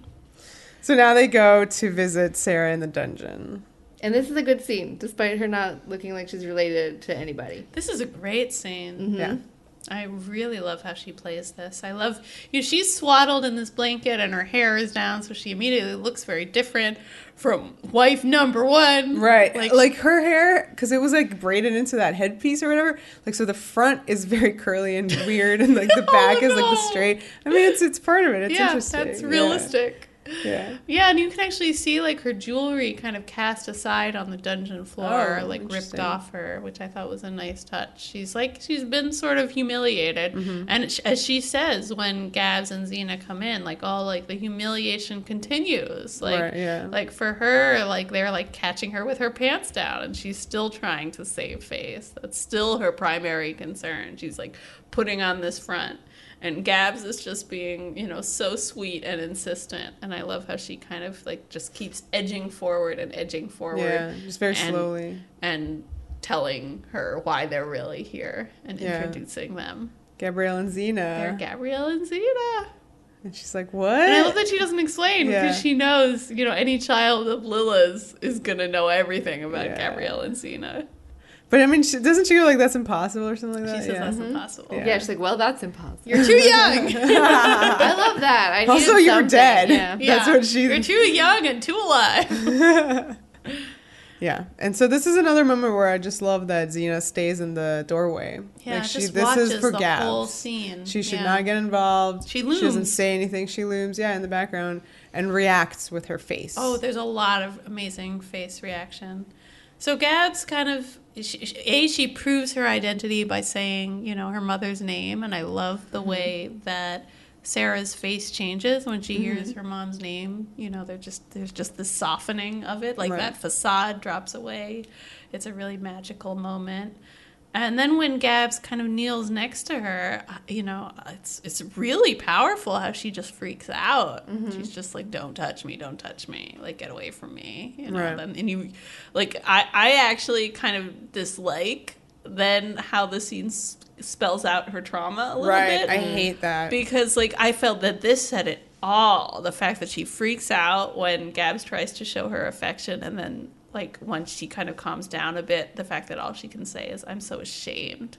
I thought that was really powerful. And you know, just, like, told the audience everything they needed to know about this kind of moral compromise she's made, you know, and we've seen wife number one. Right, and so we get it, so we don't need the whole scene. We know what she's done. We know she's embarrassed. Right, exactly. Yeah. So, yeah, the fact that then she goes on to kind of say that she had to be as vicious as possible because that's the only way to deal with her competition. We got it. And that she... Well, you get a good Xena face. She says, reaction. I killed my... Sometimes that's worth it. There's better Xena reactions for different lines that are fine. But yeah, that was a weird thing that you're about to say. Yeah. The fact that she says killed... I killed my father and grandma and grandpa. I wasn't sure if she did it, if she was forced to do it by Gurkhan, or if she just feels that she was the reason. Holy crap.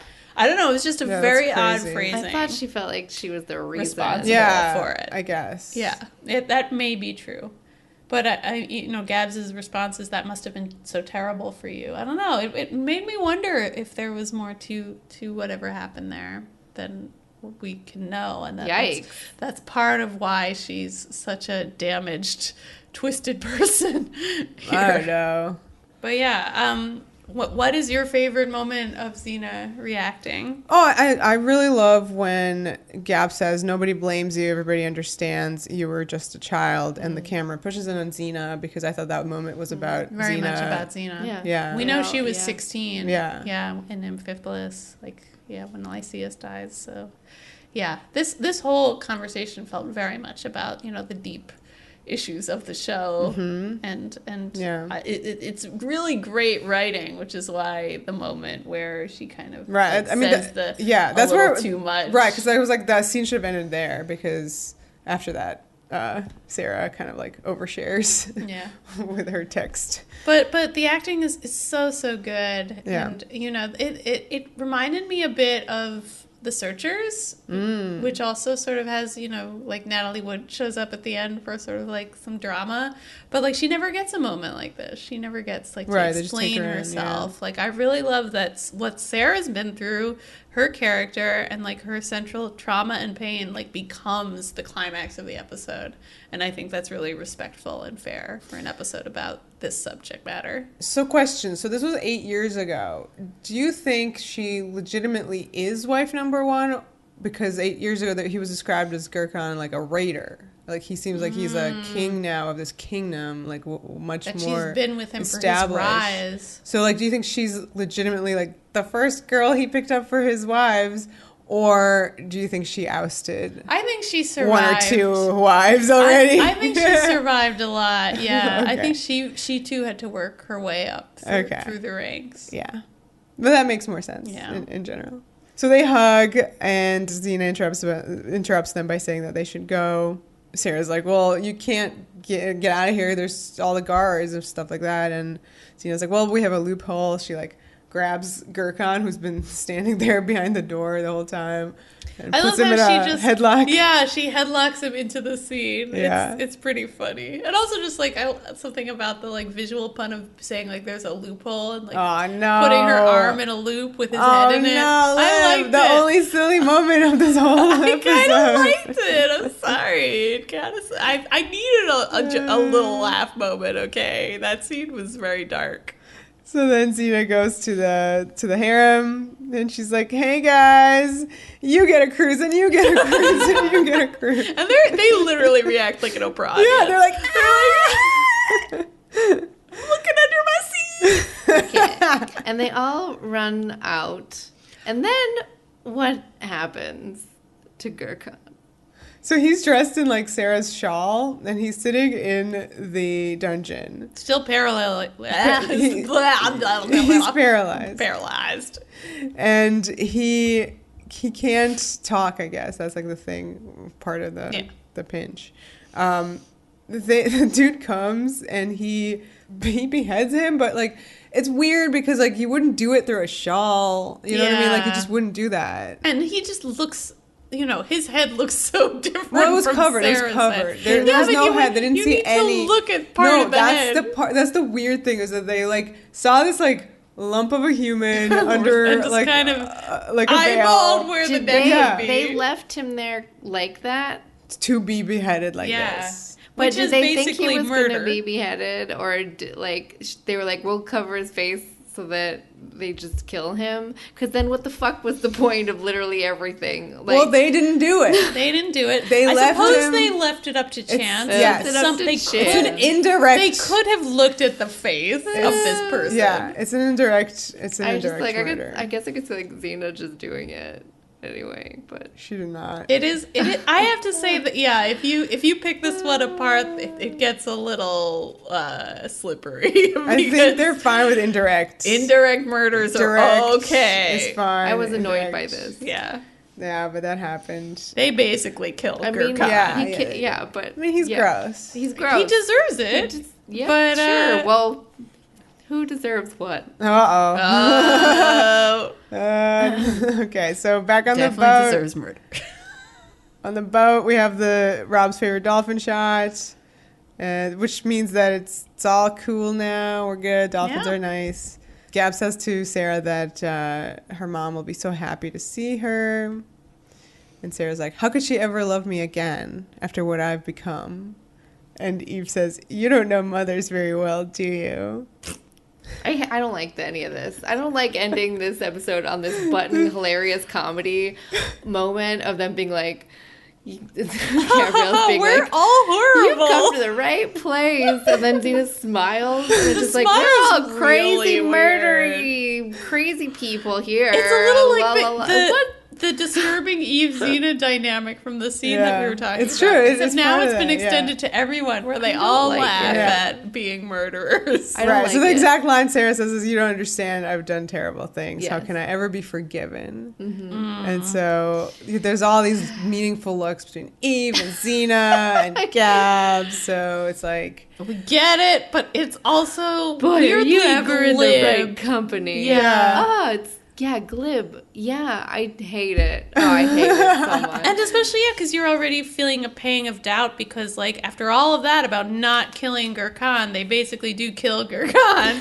And then the next scene is them smiling about, like, all the terrible things they've done. she fucking grins. happened the last 65 seconds of this episode. It was all going Yeah. so well. But I then, know. I mean, it's true. How do you put a little bow on this? In a way, this is the kind of moment where I miss Steve Sears because he always did a great job of, like, putting these more kind of ambivalent endings on it, on his episodes about Gabs and violence. Like, you can't help but think of Gabs, you know, like throwing the ring over the side into of the ship. still under You the know, still these waters. moments where, like, you know, it's a more uncertain feeling. You're not sure if you should be happy or sad. And I think this moment veers way towards happy in a situation that does not seem happy at all. And poor Sarah, who, you know, is clearly going to be a very damaged person after everything that she's been through. And she's going home to Lilla, who lives in a sad farmhouse by herself. Yeah, you know, you feel like they've solved the problem, but it doesn't mean that they're all gonna sit there smiling and Oh my god, they don't laughing. even go to hang out and, like, kind of help her acclimate. Yeah, they just stay in North Africa. No, they're like, all right, Lila will take care of it. You're like, That's so weird. Yeah. Okay, sure. Oh my god, yeah, they send her by. Yeah, they just send her back. Like, here, Lila, enjoy. With Eve? Oh, I forget. maybe We with haven't Eve. watched well, Legacy listen, yet, then I so- want Eve and Sarah to go, like, fight with each other about who did the worst things. One was wife number one drank blood. Bitch of Rome versus wife number one. Yeah.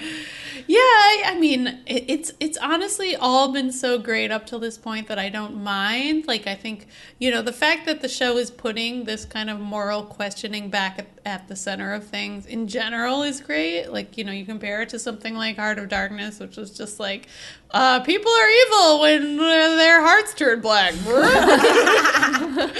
Like, this to me is much more like what I expect from the show, Yes. which is to actually, like, wrestle with these issues and feelings. And Right. there are no hard answers that come out of it. And, you know, in the end, I don't think Right. the show is providing any. But yeah, I definitely wish they hadn't put quite such a a smiley I know. punctuation mark on it. That is a good point that you bring up too. I feel like people are always looking for that as well, like a hard answer from this show, and it doesn't give you any ever. And I think that that's important to me anyway. To me, that feels more true than if it did. Yeah. Well, I enjoyed this episode a lot. I thought it dealt with not only sort of like new ways of talking about like sexual trauma and like whatnot, but also covered all the thematic moments that dealt with Xena and kind of equating that to like, you know, the stuff she did and also Eve and like that's like the good stuff that's not the button ending that you guys are talking about. Right. There's That's layer like all upon layer over of in this amazing. episode in a much better way.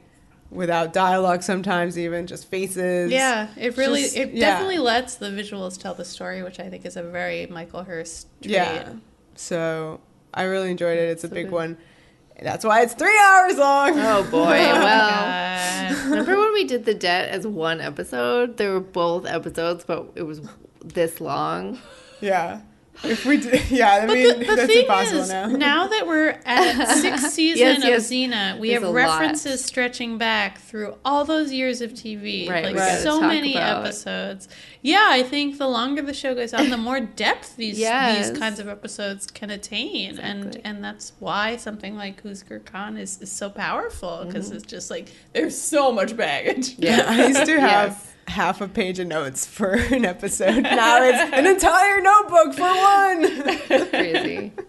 But yeah, I think this is one of the best episodes in the back half of the show. For sure. Maybe the best episode of season 6. We'll see. What? We got a lot of contenders. Are you crazy? It's a very strong episode. It's a very strong episode. It's one Certainly of the best. better than anything in season 5. Even Motherhood, I think. This is Yeah, better. because this is just so... I mean, this has to go into that pile of episodes that are just so character-driven for our faves. And it's so balanced between all the characters. Like, everybody gets a good moment, if not more than a moment. Yeah, and there's no, like, real stupid parts, you know? Yeah. There's no, like, B-plot with, like, whatever. Like, even, like, B-plot with Virgil does not exist. Yeah, it's B-plot so with minor. Virgil and Eve, like, back on the boat does not exist. Yeah, it's very focused in Yeah. the story it wants to tell. And I think that is such a strength here. Yeah. So, good job, team. I mean, our mains did this one, so it's good. Anything else you guys want to add? No. No. We done. Wife number one. Wife number one. All right, so you What can about that line from The Price where Xena's like, "You've known hatred, but you've never given in to it." We can add that. She's given into it, but But that makes it even more powerful than to deny it later. That's sort of what I'm saying. That once you know these things, it's harder, and that's a cool thing to see Gabrielle wrestle with. Yes. Okay, We're done now. We're really done. Follow us on the stuff and the things, please. XenaWarriorPodcast.com, Apple Podcasts. Like, rate, leave reviews, stars and stuff. That's where you can like also listen to the podcast and stuff. On the website, you can find downloads and links to other places to listen.